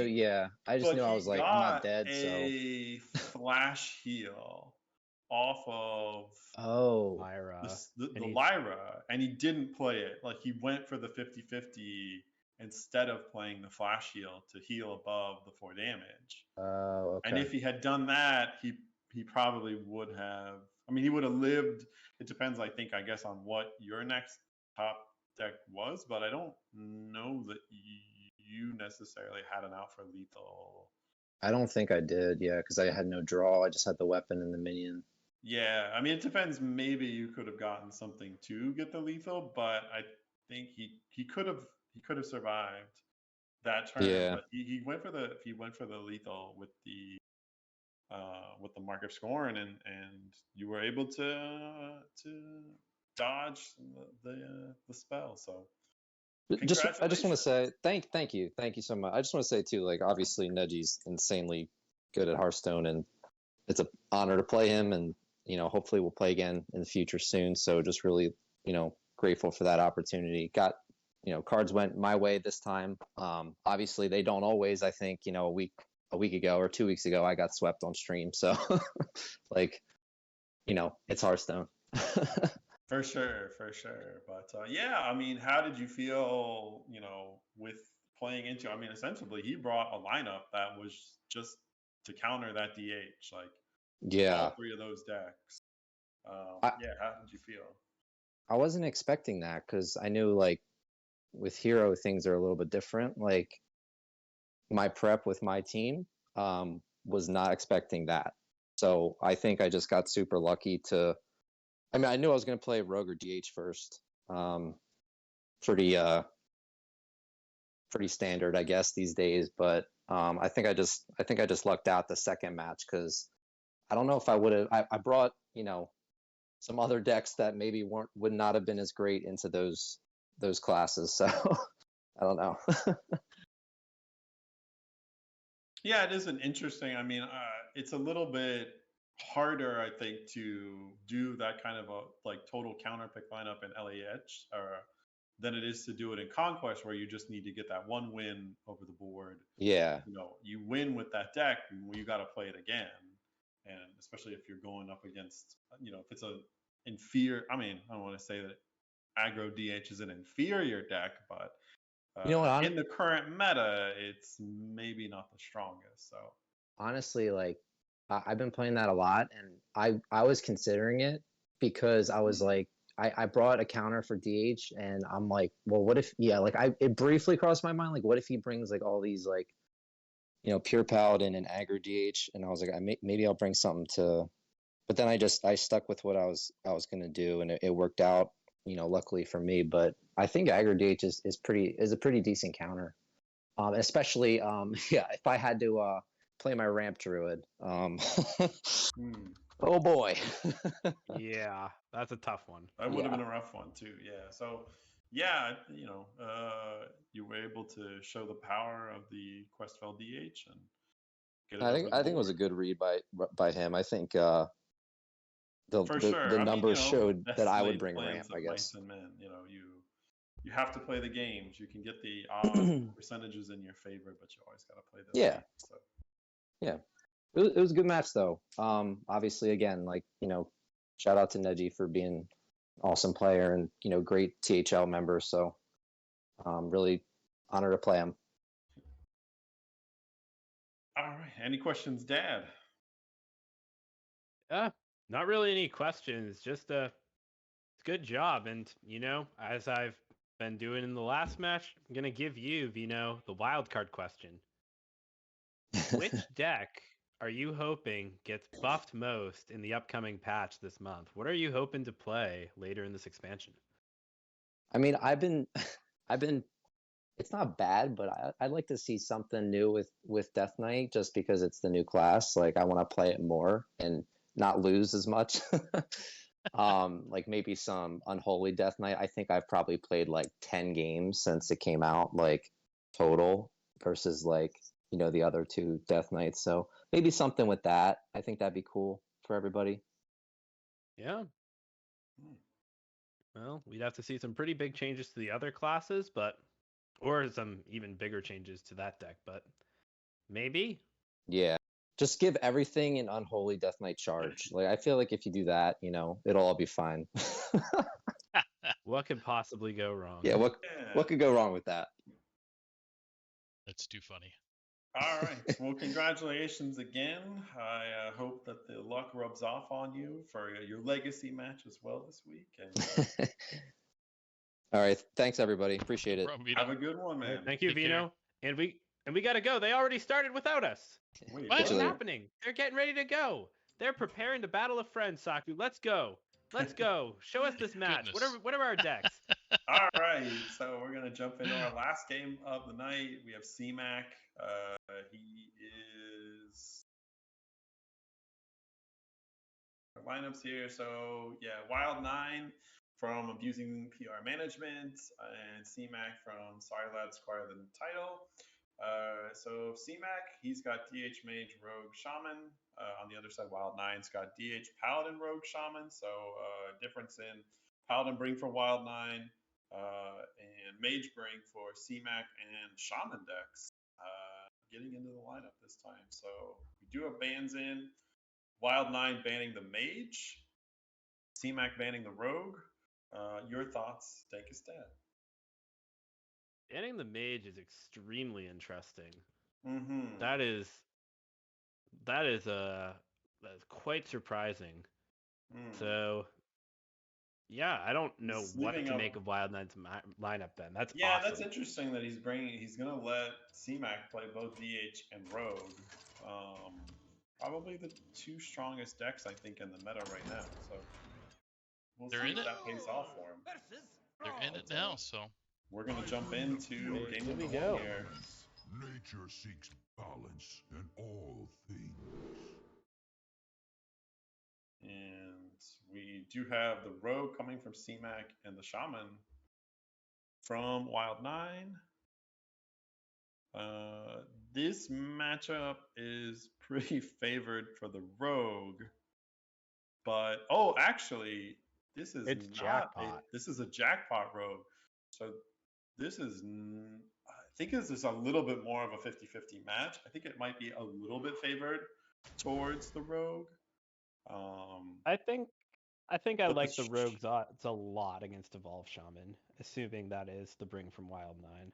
Yeah, for sure. I think it's a pretty standard one, and he does get a good starting hand with the jackpot, potion belt, and he's got tricksters. Okay. Yeah, we're gonna see a powerful game of Hearthstone here from both sides. It looks like. Ooh, and a reconnaissance as well. So this is a pretty nasty opening hand for CMAC, because he can just go jackpot next turn, and then coin trickster depending on what it is that he gets. Yeah. If it's a amulet, that might just be a concede. Well, we're here. The big thing to note is, it's going to be Convoke the Spirits. We're going to get some content. We're going to have a good time. I trust CMAC to do the right thing. Wild 9 going for the tempo play there. All right, let's see. Now, if this is me on the jackpot, I always get the DH, like summon a demon from your hand. And that always makes me cry. And then I always curse at myself and say, why do I play? Collateral damage. That's okay. nasty. Oh my god. All right. Okay. Oh god. Very fun. Very interactive. That is so good. Oh, and we do see the null grab. So we will get a 10 drop next turn. Yeah. I think we might see a Garden's Grace here, perhaps. Double Garden's Grace onto one of the Swift Scales. That's too much, but we could see one. Yeah, I think in this, the fact that you're playing an Evolved Shaman, you probably don't want to go too heavy on buffs on any one minion. Right. But it's pretty fun that on turn 3 we could see a 12/12 Divine Shield if CMAC wanted to let us. All right, he's going to go for something. He's going to go for it. Wait, it's still 0. Still 0. So 1 buff. We have the other one in hand. Let's see. All right, well, there's Noel can't attack. He can freeze, though. Yeah. So, do you freeze first? Yeah, I don't mind this. I don't mind freezing first. Freeze. All right, and there's Noel. See what he gets. What? Mediocre. 8/8's not the best, but it's not the worst because you could just get another null. Hazy concoction, not bad. Bubbling Oh, concoction, not yeah, bad. that's pretty good. Dreadful concoction, pretty Dreadful. strong. Yeah, it's super OP in this matchup. Yeah, and I think probably it's just going to be the Maestra here. That I don't mind playing the and hope for a small reconnaissance. menu. Oh, Blightside Berserker. Yeah, Light Blood Berserker is a good that one. is nasty. Yeah, you want that in the pool. Job's done. He is gonna eat some damage. Yeah. How much damage can he eat? Do you think we'll see the Vol'jin here? It's Yeah, Wild I Nine was gonna risk thinking it for the about biscuit. that. I was thinking about the Vol'jin play. No, all right. I don't mind. I mean, the cavern's going out. Well, now this potion is gonna Oh, clean up. he's gonna trade. Okay, Pretty. interesting. Yeah. If you do that, you're gonna trade. I guess that's not. This is gonna be so bad. hard for Wild Nine to win now. Oh, we're going face. All right, Poachy's face. It's potion time, and that's a null too. Oh wow. So yeah, so you can null trade. Null potion Maestra. Yeah, I like that. Keep a potion for next turn. I also don't even mind playing the reconnaissance again, but yep, it's just gonna throw down. I just think you just throw down this Maestra. Yeah. You can't always trust what you see. Jackpot Rogue is just messed up. We can see a double muck pull here if we want to. Well, we'll see how bad the first one is. Yeah, so I think you see the first one. But see what you get. If he gets another null, that's not too bad. And actually, so probably the best outcome is the whirlwind 8/8. I actually know is Jailer. Okay, Jailer's good. Jailer's fine. Yeah, I don't think that you hit. The problem is that he just has this mixed concoction. It just dies again. Yep. Yeah, because you can even like, I mean, you weapon. Yeah, is there even you like trade the weapon. That's a reasonable outcome. Putricide's a great draw. Yeah. Oh, interesting. Yeah, I didn't do it this way. I like developing the Putricide there, but maybe I'm crazy. Well, you wouldn't be able to. You'd have to trade. Like you'd have to go. Yeah. You just end up 2 concoctions, which seems worth it when you have this collateral damage and scabs in hand. You dealt with both nulls. I think that it's gotta be a prescience, but the problem is a prescience doesn't. It's not gonna draw anything that you can play, so it's just Glug and Neptulon usually. Yeah. I mean that would give you an out next turn to play the Neptulon. Okay, he's just gonna tiny toys and tiny toys. Infectious Ghoul. Oh wow, those are good tiny toys. Those are amazing, actually. Yeah, the collateral damage is gone. Wow. Wow, that's. Is this lethal though? It could be lethal.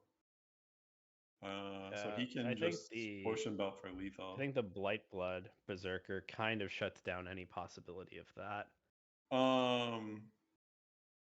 Yeah, I guess you could go. So it's like you could go for lethal, but you have to hit.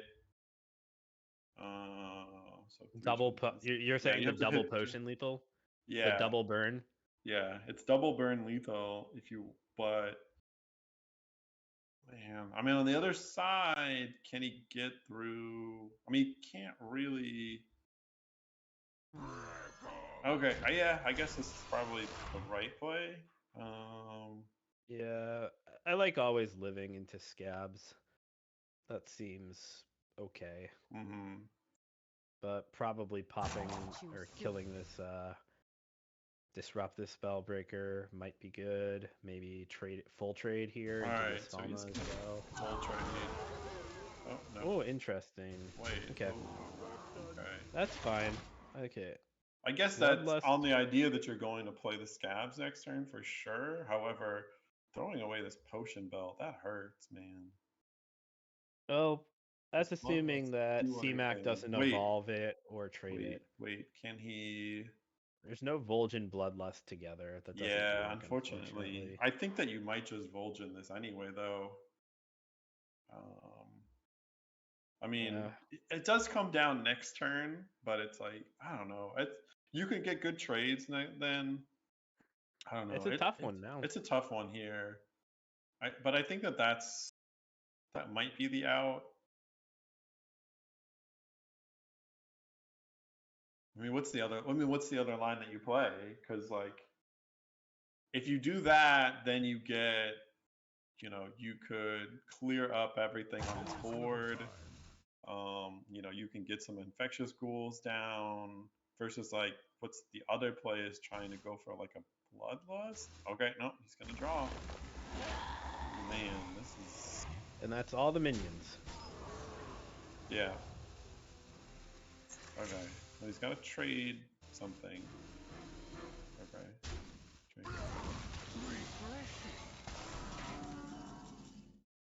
This is going to be a very juicy Oof. Shadowcrafter scabs if CMAC elects to go for it. Yeah, I don't see any other play.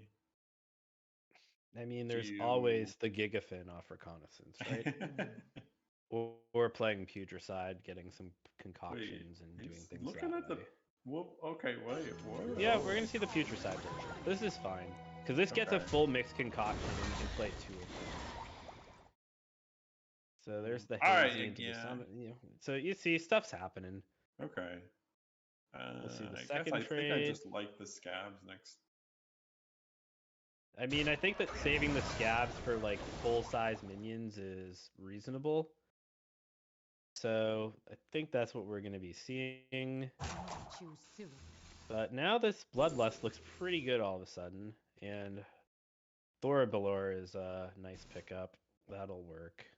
Mm-hmm. Yeah, you can clear out this Spellbreaker. Yeah, and you don't want to give them the Infectious Ghoul. Now I think you got to spend the cash here if you're Wild 9 and rip this Bloodlust. But the 3/3's in the way.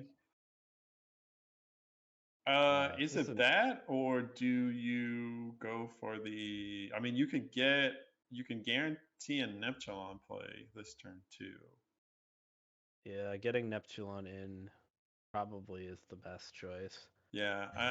Right, he's just gonna 50-50 this, but he gets it. Okay. He could have guaranteed it by playing the Glug and the Neptulon. Well, I don't think he could have guaranteed. Oh yeah. Never mind. My bad. Yeah, it was always 50-50. Not the one that you wanted to see.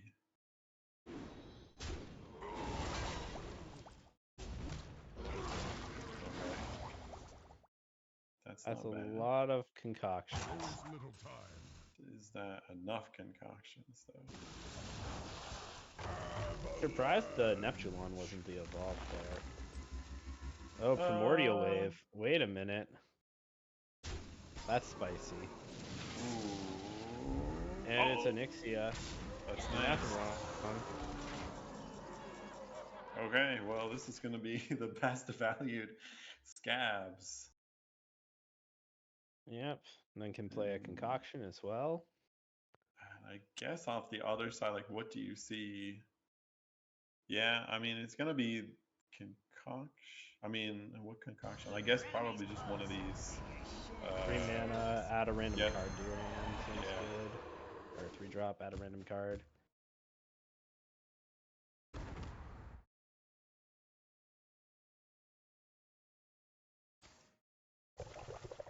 Bold foil of cards. He does have a.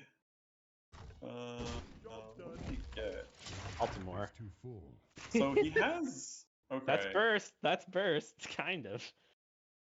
Sometimes. He does have a lease. That's probably not what you want to play.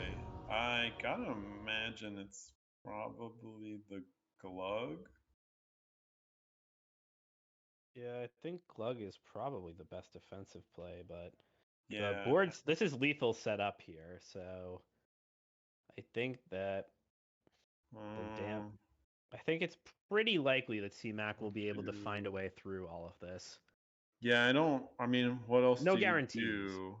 I mean, you could play the Shield Maiden that heals you for 5, but then you're letting in all that damage. The Talon Forging. Yeah, I think maybe the play might have been Shield Maiden and Forging. I think I like Glug. I think it's the because you do have to win eventually, and that's the problem. The Shield Maiden play just doesn't ever get you there. Oh, Taunt Totem. Does that save him? Shadow No. Step. But Shadow Step, I think, gets him over the line because he can hit with this Forsaken Lieutenant, Shadow Step it, play it again, and then. Well, it itself doesn't have rush. What can he do? Oh, how's he gonna get through? Well, So we have these potions 6 damage. here. So he has 6 damage from the potions. So he can. No, he's 1 off. Yep. So he's gonna start trying to look into clearing Glug this way. Yeah, he's 1 damage off. Yeah. Alright, so we'll see the Glug clear. It's just smart. Okay, and then I imagine that we're gonna see Trickster and Contraband. Well, probably see some trades here, and then yeah, we could even see the double.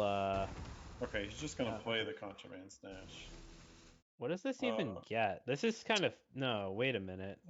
So Garden's Grace. Oh.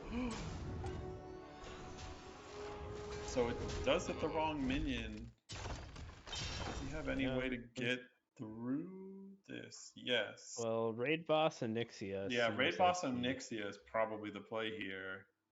Yeah, and the lifesteal is kind of not doing much, but there's not really any defense coming back the other way.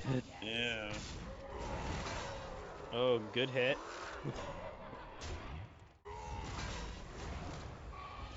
Oh.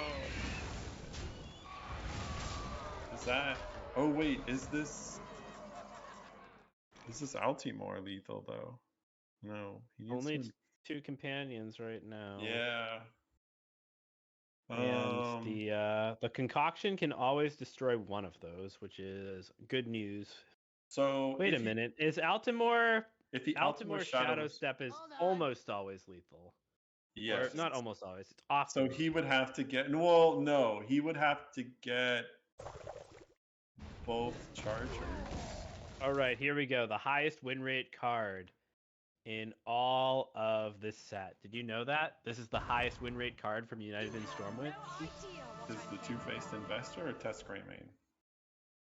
It's Two-Faced Investor. It's during the expansion. It appeared that's the best place. It appeared in 3 games on HS Replay and was drawn twice. All right, he is going to pick up this stats test. So yeah, if any of you guys are HS Replay stat buffs, the Two-Faced Investor is some good trivia. And now it's looking pretty grim for Wild9. It's unbelievable that this game has lasted almost as long as the entire last match. Yeah, this has been a crazy one. I mean, these 2 decks that generate random cards and random minions did some pretty random stuff. Carving Chisel's not doing anything for him, though. Yeah. Forgering's not going to draw him any cards. He can't punch through this thing. I think maybe it's just Forging and Shield Maiden. And maybe you buff you evolve the Shield Maiden. Yeah. The problem is you're eating damage next turn though. That card's pretty good. I think that this is lethal. Yeah, this should be lethal. Yeah, this should be lethal here because you can push. Yeah, that's lethal. Yeah, it's easily lethal, not close. All right, well, C-Mac will take game number 1 if he can spot it here. Well, Altimore is the flex if you want to really make the lethal happen here. See, there we go. This doesn't always work this way, but I want to see him try. Can he? Wait, he could whiff on it. Yeah, he could. I think he's realizing he doesn't have the board slots. Wait, did he just whiff? No, this is lethal. Oh, yeah. It's off by 1, yeah. All right, so he is going to get there either way, but back to yeah, full, not even close. Will win game 1, a crazy game 1 that really went back and forth and back and forth.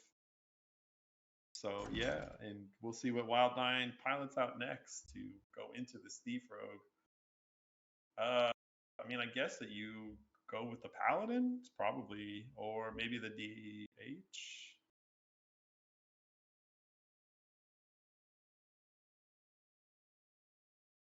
Trying to think. I mean, maybe the DH is the play. We'll see. Yeah. Yep, he does go with the DH. Oh, that's a pretty nasty opening hand though for C-Mac. I will go forward. Yeah, Null Potion Belt is a good one. Mm-hmm. Plus the Recon as well. Probably see that Bone Spike go, and then just coin one, play the other, and get Nolan. Well, I mean, I would imagine you hold because you can get your Null down. Oh, gross. God, this is going to be painful. Yeah, Wild9's going to need a lot of card draw. He can. He does get the Spectral Sight, so he can play the Spectral Sight on next turn. He might hold it to a 13. Yeah, there might be a turn 3 setup to complete.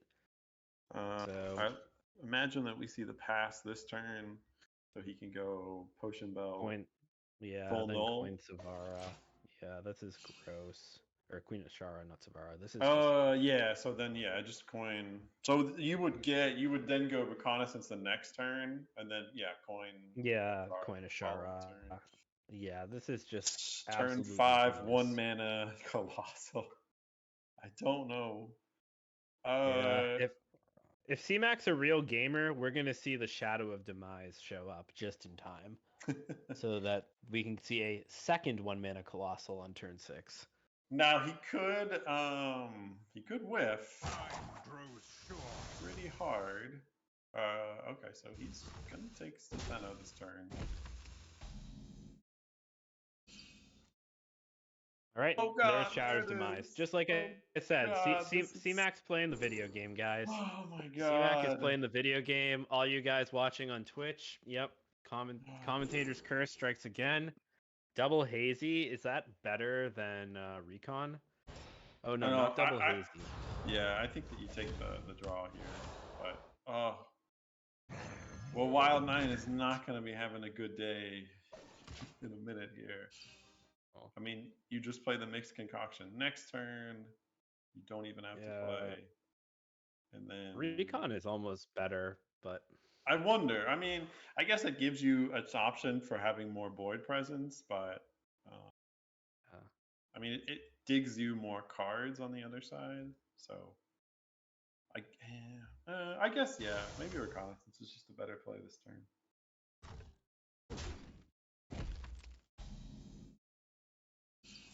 We'll see. Oh, jackpot.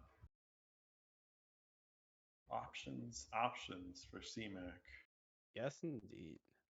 I think I'd like the Recon just for tempo, but there really are only good choices. Yeah, really. All right, so he does go with the Concoction. don't mind this at all. That's tempo. That's tempo. Oh wow, that. Oh wow. Tempo, baby. Let's go. That's so nasty too. Oh, man. Especially with the hit. Shadow Step. Sketchy Stranger. Those are both great. Mm-hmm.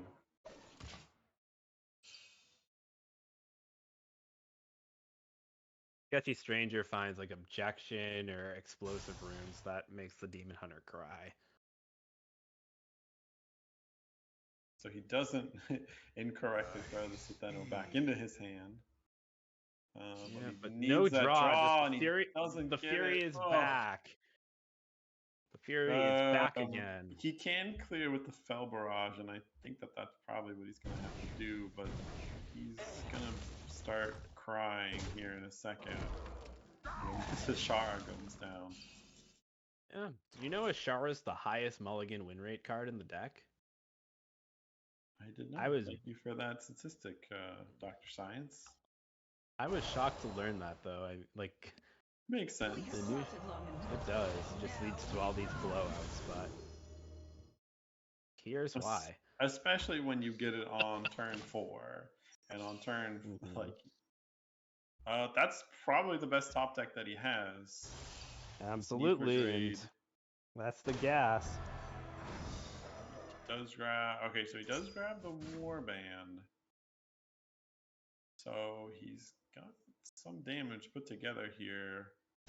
Yeah, and I like this play here too. Maybe I don't like the Mark of Scorn. So he's gonna trade.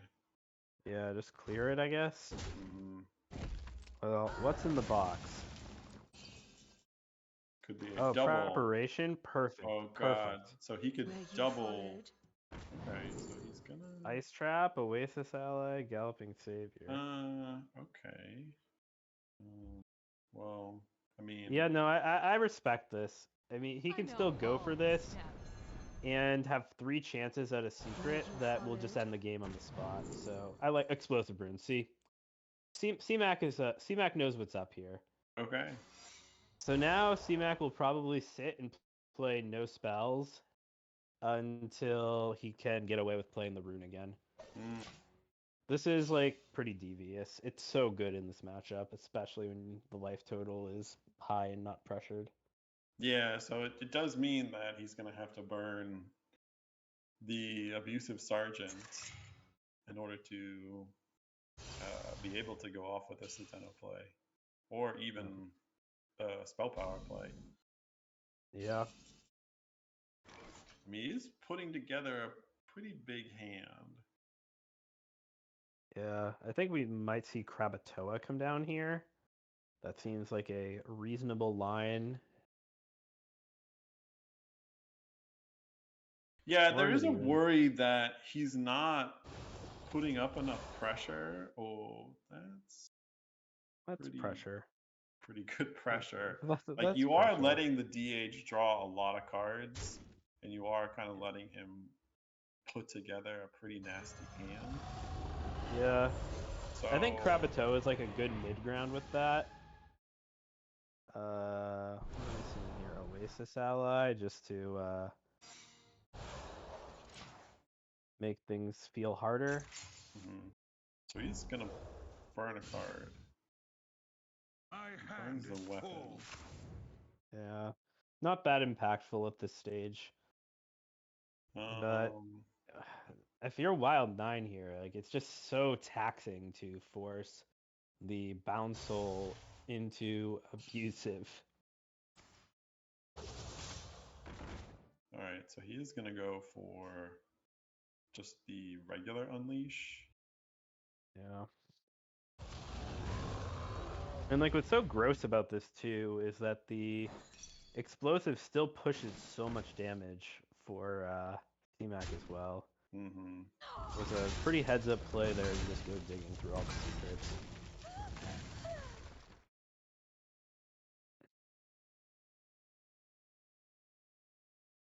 Oh yes. And this, I mean, the Water Elemental as well is going to be a pain in the butt. Yeah. Sano doesn't care really, but at least I mean, it's going to be a pain in the butt because it means that these Furies are not really, they're not going to get damage off the Furies or the Scythe. Like, he can't get that chip damage that he wants to. Gleaming Concoction. Another Gleaming Concoction. Yeah, taking the draw. He's just going to draw the 4 cards. Tess, pretty good. Tess is amazing here. Mm-hmm. Jackpot, Contraband Stash. That's great. It just sets up Yeah. the repeated explosive runes. Makes this very difficult. None of these are great. Defector's fine. It fills the curve. Yeah, you can go wide here. Yeah, and I mean, it's because you already have the water elemental Time's out. I ticking. don't think you play around Sinful Brand and you just fill the board. Mm-hmm. Her reign ends here. More meat.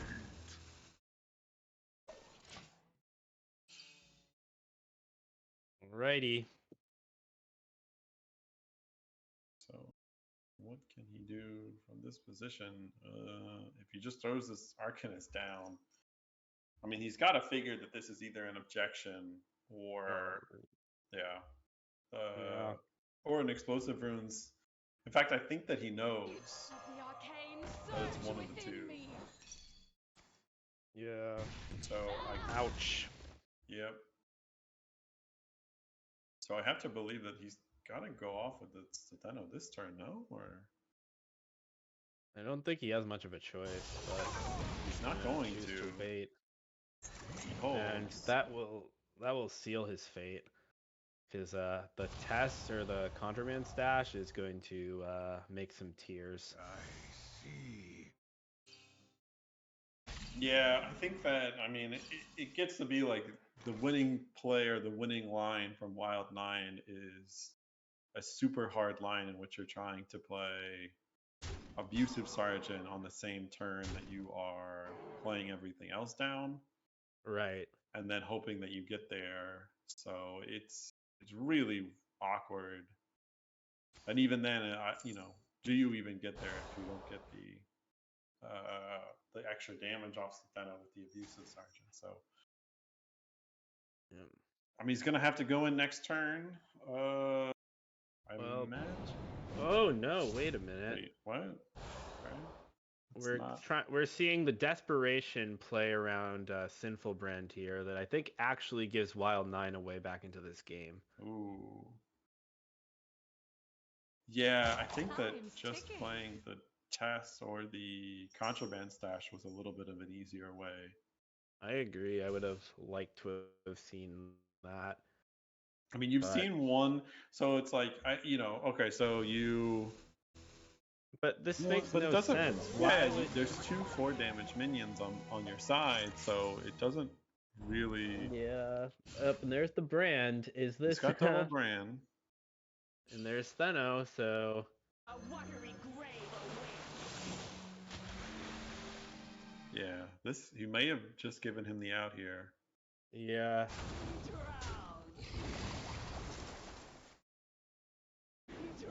Might be some missed damage here.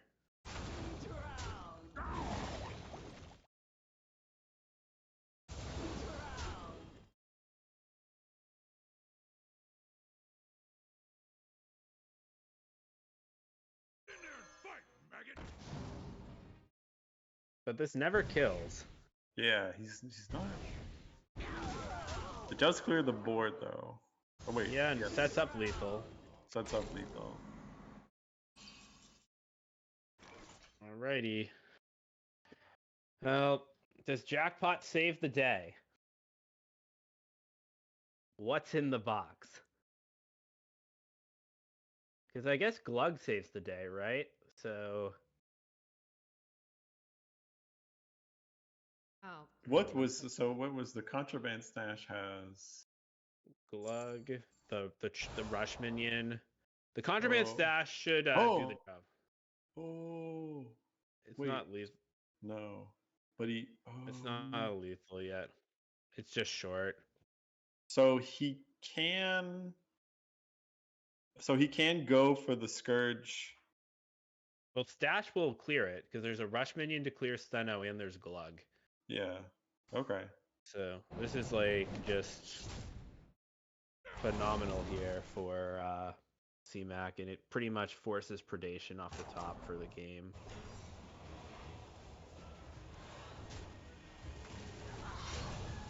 So he needs 1 in 3 shot at predation. Yep. And he got it. Oh, every man. time. Easy video game. Oh. Well, if you hate to see it if you're a CMAC fan. What? Unfortunate. There you go. Yeah, he's just gonna try and play around, remember what it is. But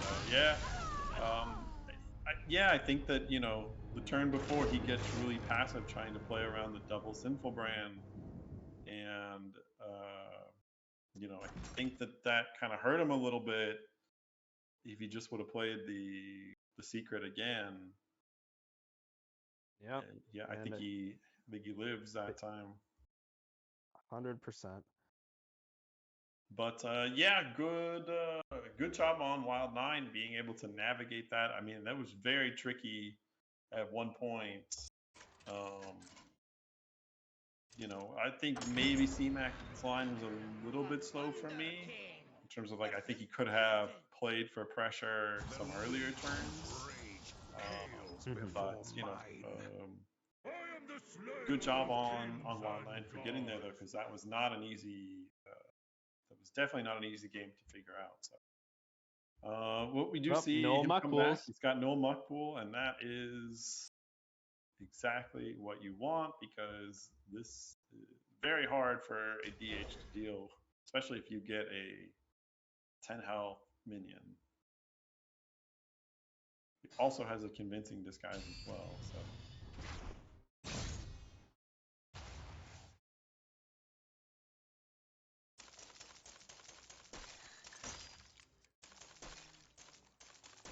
Primordial Wave.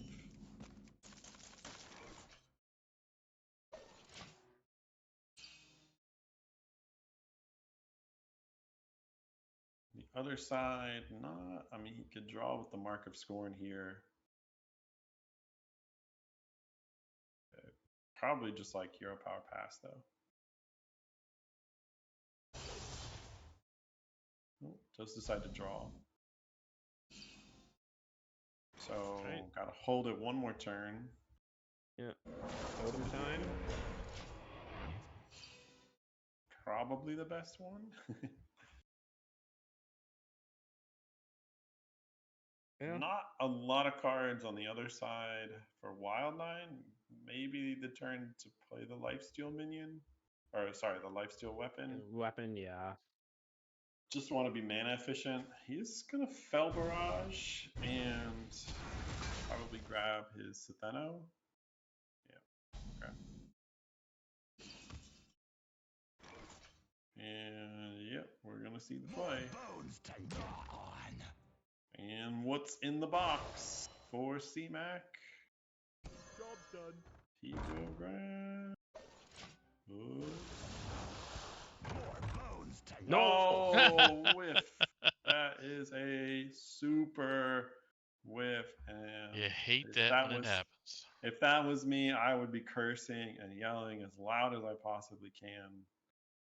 Yep. And unfortunately for Wild 9, not a super clean clear. Does have to sink a Fury early, but happy to get rid of the 10 drop, right? Take that all day. Yeah. And now what do you do if you're CMAC? Unfortunately, there's not really. You need 2 more damage to your. Or sorry, 2 more minions to die to infuse your convincing disguise. Rukon pickup. I mean, you have to hope that your top deck, the other null here, that's. Yeah, Schooling's also not bad. Just something to do. Prescience is a good draw as well. There are cards in the deck, but there are some, but there's also a lot of whiffs. And yes, there's a bunch of guns.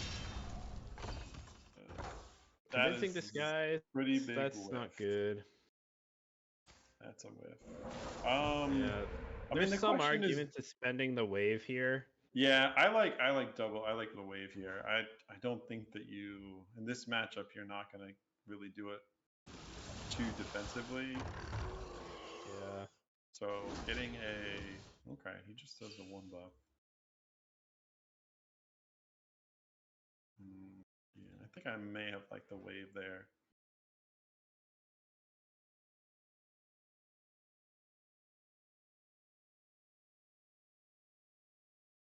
Because I think now the line is if he can kill off 2 minions, he can then go for a turn 6 Tiny Toys play with a full infuse off of the Convincing Disguise.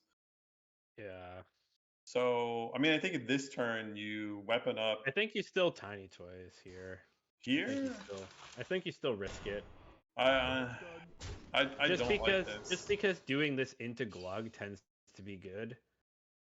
But Because the if they problem with have the this is clear, that like he has the clear. Like you just like versus next turn, you could have gone for. I mean, like, is it better to get 5 or 4? I think it's just better to have 4 7/7s or 4 6/6s than it is to have a glove. maybe. But if you don't make this play, what happens next? Unfortunately, you just don't have much of a turn. You go carving chisel hero power. Yeah, but I and mean, this you is could even go under carving 50 chisel.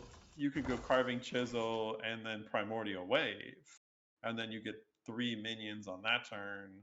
And it's like this turn, he'd be playing 4 6/6s. Yeah, like Which I think is evolving just this Glug here though is so good. Like I would have done that. which I think is just objectively better than. I mean, I understand like why he didn't, but Yeah, I mean, but there are some times when Wild 9 doesn't have the clear and it wins the game on the spot, and I think that you have to account for that. But this is interesting now because Wild 9 has to put valuable resources into this Glug now, and he it's at the can. So he can just kill it with the. Okay. Oh, don't know of that. Well, I think what's happening here is we're going to have the sinful brand set up onto the Glug to make it a liability. I think that's what's going on here in Wild Nine's head. Time grows short. But gotta start playing cards, or else this Brucan is going to come down and be very, very bad for Wild 9. Yeah, so I imagine next turn that we will see the healing and now the taunt minions from this Brucan. Running out of time. Alright, so he's trying to set up for his Dino play next turn. He's got a lot of damage. Yep, and there's the both Yeah, there's brands. double brand. So I don't think that CMAC can get away from this. I don't think he can get enough damage. I mean, it's gonna heal for a lot, and we'll see if Wild 9 actually can finish the job here. So, okay. It looks good, though. It looks promising. Perplexing. Double brand onto this. It might be. I mean, he might have enough. I don't know. It's a lot of damage. That's so there's always the out here of hero power into gangster. Oh no! Now we evolve. That always works, right? No, but I think that just lost him the game though. Oh yeah, definitely. Now he's dead for sure. Versus yep, I don't understand. Like I don't understand this play at all. Like you get the same exact thing from playing Brucan. Okay, so alright, he's gonna evolve his minions. Alright. Yeah. That's not any better. If he had evolved this one and hit gangster, we were talking. But alas, he did not. Yeah, that's it. Yeah, I mean, you could heal for 6, plus you get the armor, so it's a heal for 11. You're back up to 20, but you don't do that. I don't like. What are you trying to get in the prescience there? I don't understand what he's trying to look for. Maybe a null, but it's like I'm okay. not really sure. I'm not I mean, really I guess sure you're trying either, to get the other null from the prescience. And then he's trying to go for like a null. I guess he was trying to look for the other null in the prescience play, but I don't. That still is. Yeah, still doesn't and get you he's there. so dead. Yeah. So dead. You're on 9 health against the DH. Like, what are you gonna do? So, all right. Well, 2 games down for CMAC. He will be on his last deck now, which will be his DH. No, yes, his DH will be the last deck for him. So we will see the DH to DH mirror. So he is going to need to reverse sweep now with his Questfell DH.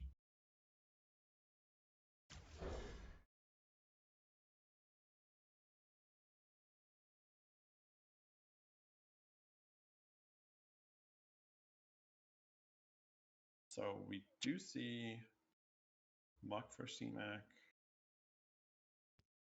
trying to grab some more draw cards.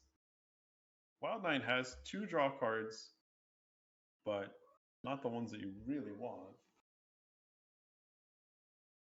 And that is pretty good, because that's a turn 3 now that he can complete the first part of the quest. So.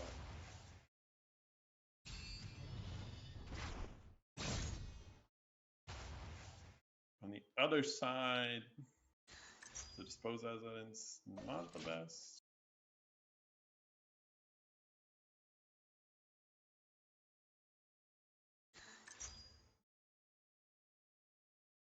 Wow. Question for CMAC is if he just throws down this sigil. Probably. He's got a. All right, yeah. I think you just do because your hands are pretty slow. You want to keep drawing cards.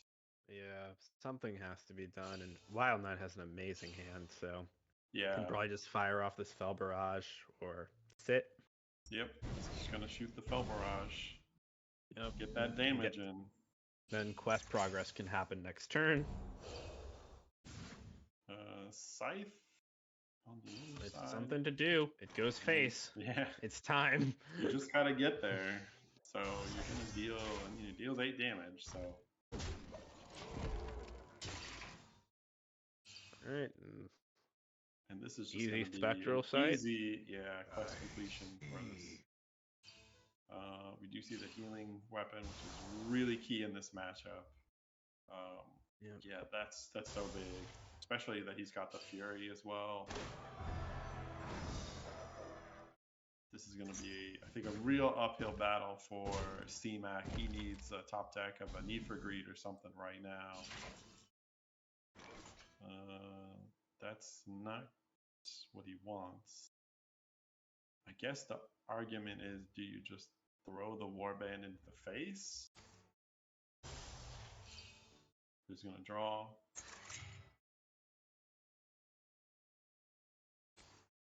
Big juicy 7. He's getting there, but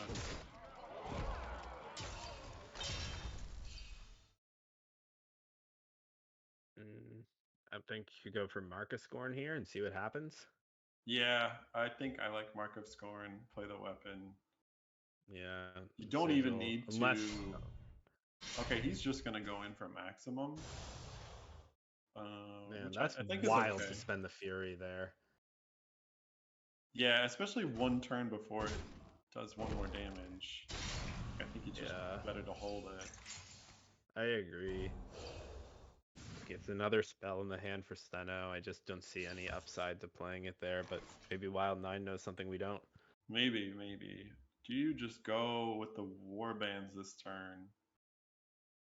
Yeah, I think you just chuck this Warband face. I think it's, Because I think now you're on this line of you could just. This is the Steno kill them next turn plan. This is a lot of damage. This really does force something from Wild Nine's side. So let's assume the weapon doesn't attack. We have 4 from those minions. We have Steno. Predation's 5. Bound Soul is 2. So we're at 11 damage. Unleash Fell is 3, 14. Dispose is 19. And the hero power is 1 more. Oh, but you can also get abusive off the bouncel, so it's like massive, massive damage here. I think Wild 9 might just be dead, even if he clears this. What? That Sinful Brand is... Yeah, I think this is lethal. Wait a minute. Let's actually count it. Yeah, I think he's just dead. Like, not close. Okay. Yeah, he's super dead. Yeah, he's This is dead. great video game. Thank you so much, Blizzard. All right, well, he's gonna get there, and we will go to a game 4. Look, this is so ridiculous. Like, it's not close at all. Math is for nerds. I mean, yeah, he didn't even Wow. need the extra shot. You All say right, he well, did. You C-Mac say he did. just shoots back. I mean, I don't even think the swing saves Wild 9 in that position either. Not at all. Nope. Not with that hand. Nope. It's just not close. And like, I don't even think he needed the abusive. That's so wild. DH does DH things, so Now, we just get there. what are we up It's against? Wild 9. Fight with honor. So It's he like the will be Paladin. going with the Paladin. We do see the... So this is a control Paladin. Looks like it. Well, still, I guess it depends. Well, yeah, but you wouldn't be playing... control. Yeah, this is Control. definitely a control Paladin. I wonder if it's a 40 card if you're playing the towers. The Yeah. watch post. I mean, Watch Post, even in the non-40 card, is like the best card against Demon Hunter. Single strongest, so not a surprise to see it in this list. Yankees dad approved. That's right. I put 40 Look at cards in that. mind, though. There you go. That's a personal problem. I won't project that onto Wild 9. Gotta believe that we just see the Fell Barrage here. Yep. I mean, the other... Yeah, you can't leave this up, and you don't want to burn your coin. Maki roll. Very Maki nice. roll, yeah. Yeah, it's a tough spot because I don't think Wild 9 really wants to order in the court here, but... No, not yet. It's too early on this deck. So I think that you just play this. I mean, I guess the argument is like if you Maki roll, then like if you're gonna, then you would probably just do it to your face 3 times, but there's no point burning a Maki roll, I think. Yeah, especially You're gonna in a need that matchup where health. it's useful. Yeah. You're really gonna need this health. Not a great hand for C-Mac though. Yeah. Has some spell damage clear, but he's far off from getting where he needs to go. Oh, there's the Mr. Smite. This probably will be the Carriel coming down, I would Yeah, guess. I think it's just Carriel. I mean, Might be Master annoying, get Samurai's- chip. Yeah, you just need to chip away.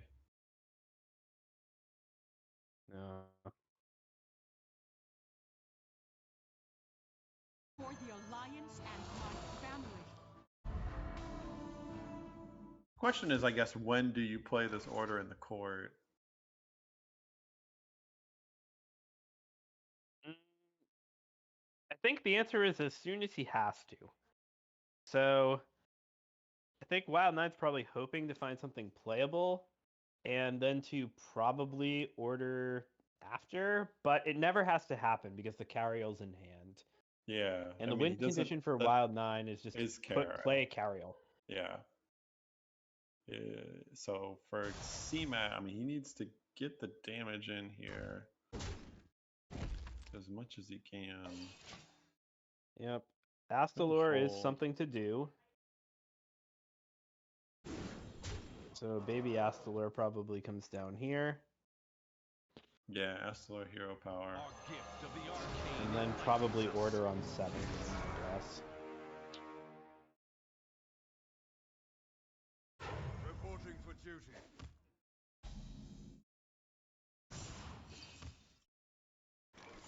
And then I think if you, as I'm guessing this does play the Jailer, like that would just lock him out as well because Citheno can't kill any of the minions.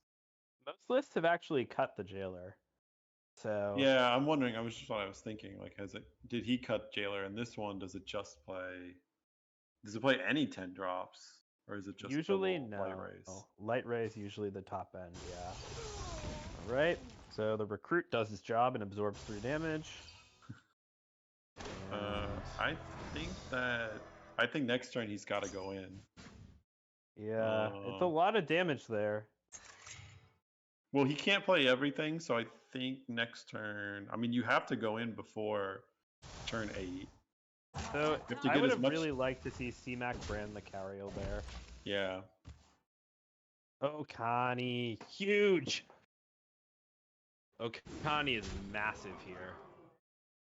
Okani minion is so good. Yeah, that's. Or Okani anything is so good here. Well, I wonder if you. I mean, if you Okani minion, he still can take it out. Right, but the Maki roll is right there to bounce back. That's the difference there. Yeah, it's going to be really hard for C-Mac to get this damage in.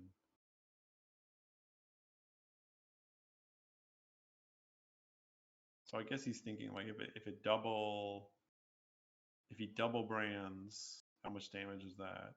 So wait, if he goes Magi top decks, how much damage is that though? That would be 16. lethal though. It's 16. It's not lethal. No. No, so it would be how much? 20 face of like 16. It's 20 damage. It's 20 if he does 24. It's 24.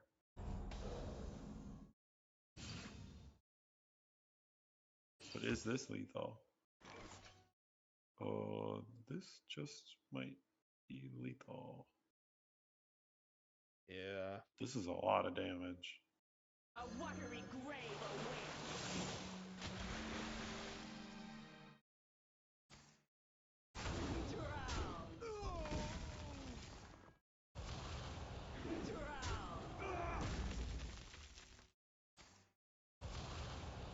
Not that much though. Yeah, not enough. But I mean, he's gonna spend the cash here, and unfortunately, I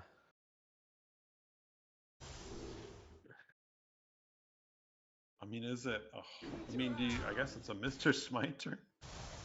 I mean, Mr. Smite Maki roll is the play. Yeah, I mean that gets you back up to. It's enough to save him from exact lethal. I mean, yeah, you could also just go Astalor and play 3 Maki rolls, but Smite Maki roll will save him from that hand exactly. Anachronos is like the worst.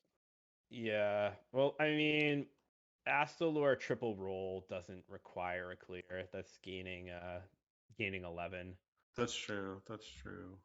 But yeah, I mean, I like Smite roll. That's my play of choice in this spot. He is thinking about Anachronos, but that won't work out because that will just give back the Citheno on C-Max. Yeah.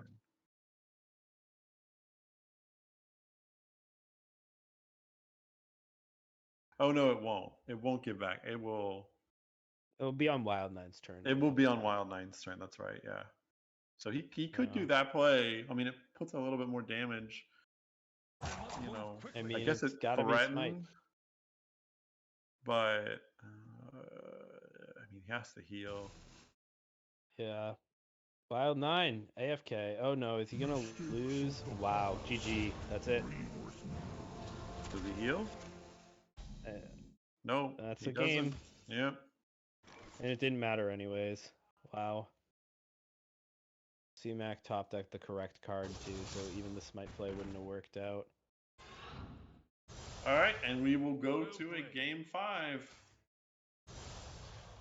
Yeah, I think that turn before not going with the Okani minion, I think hurt him because it would have delayed the Citheno play one more turn.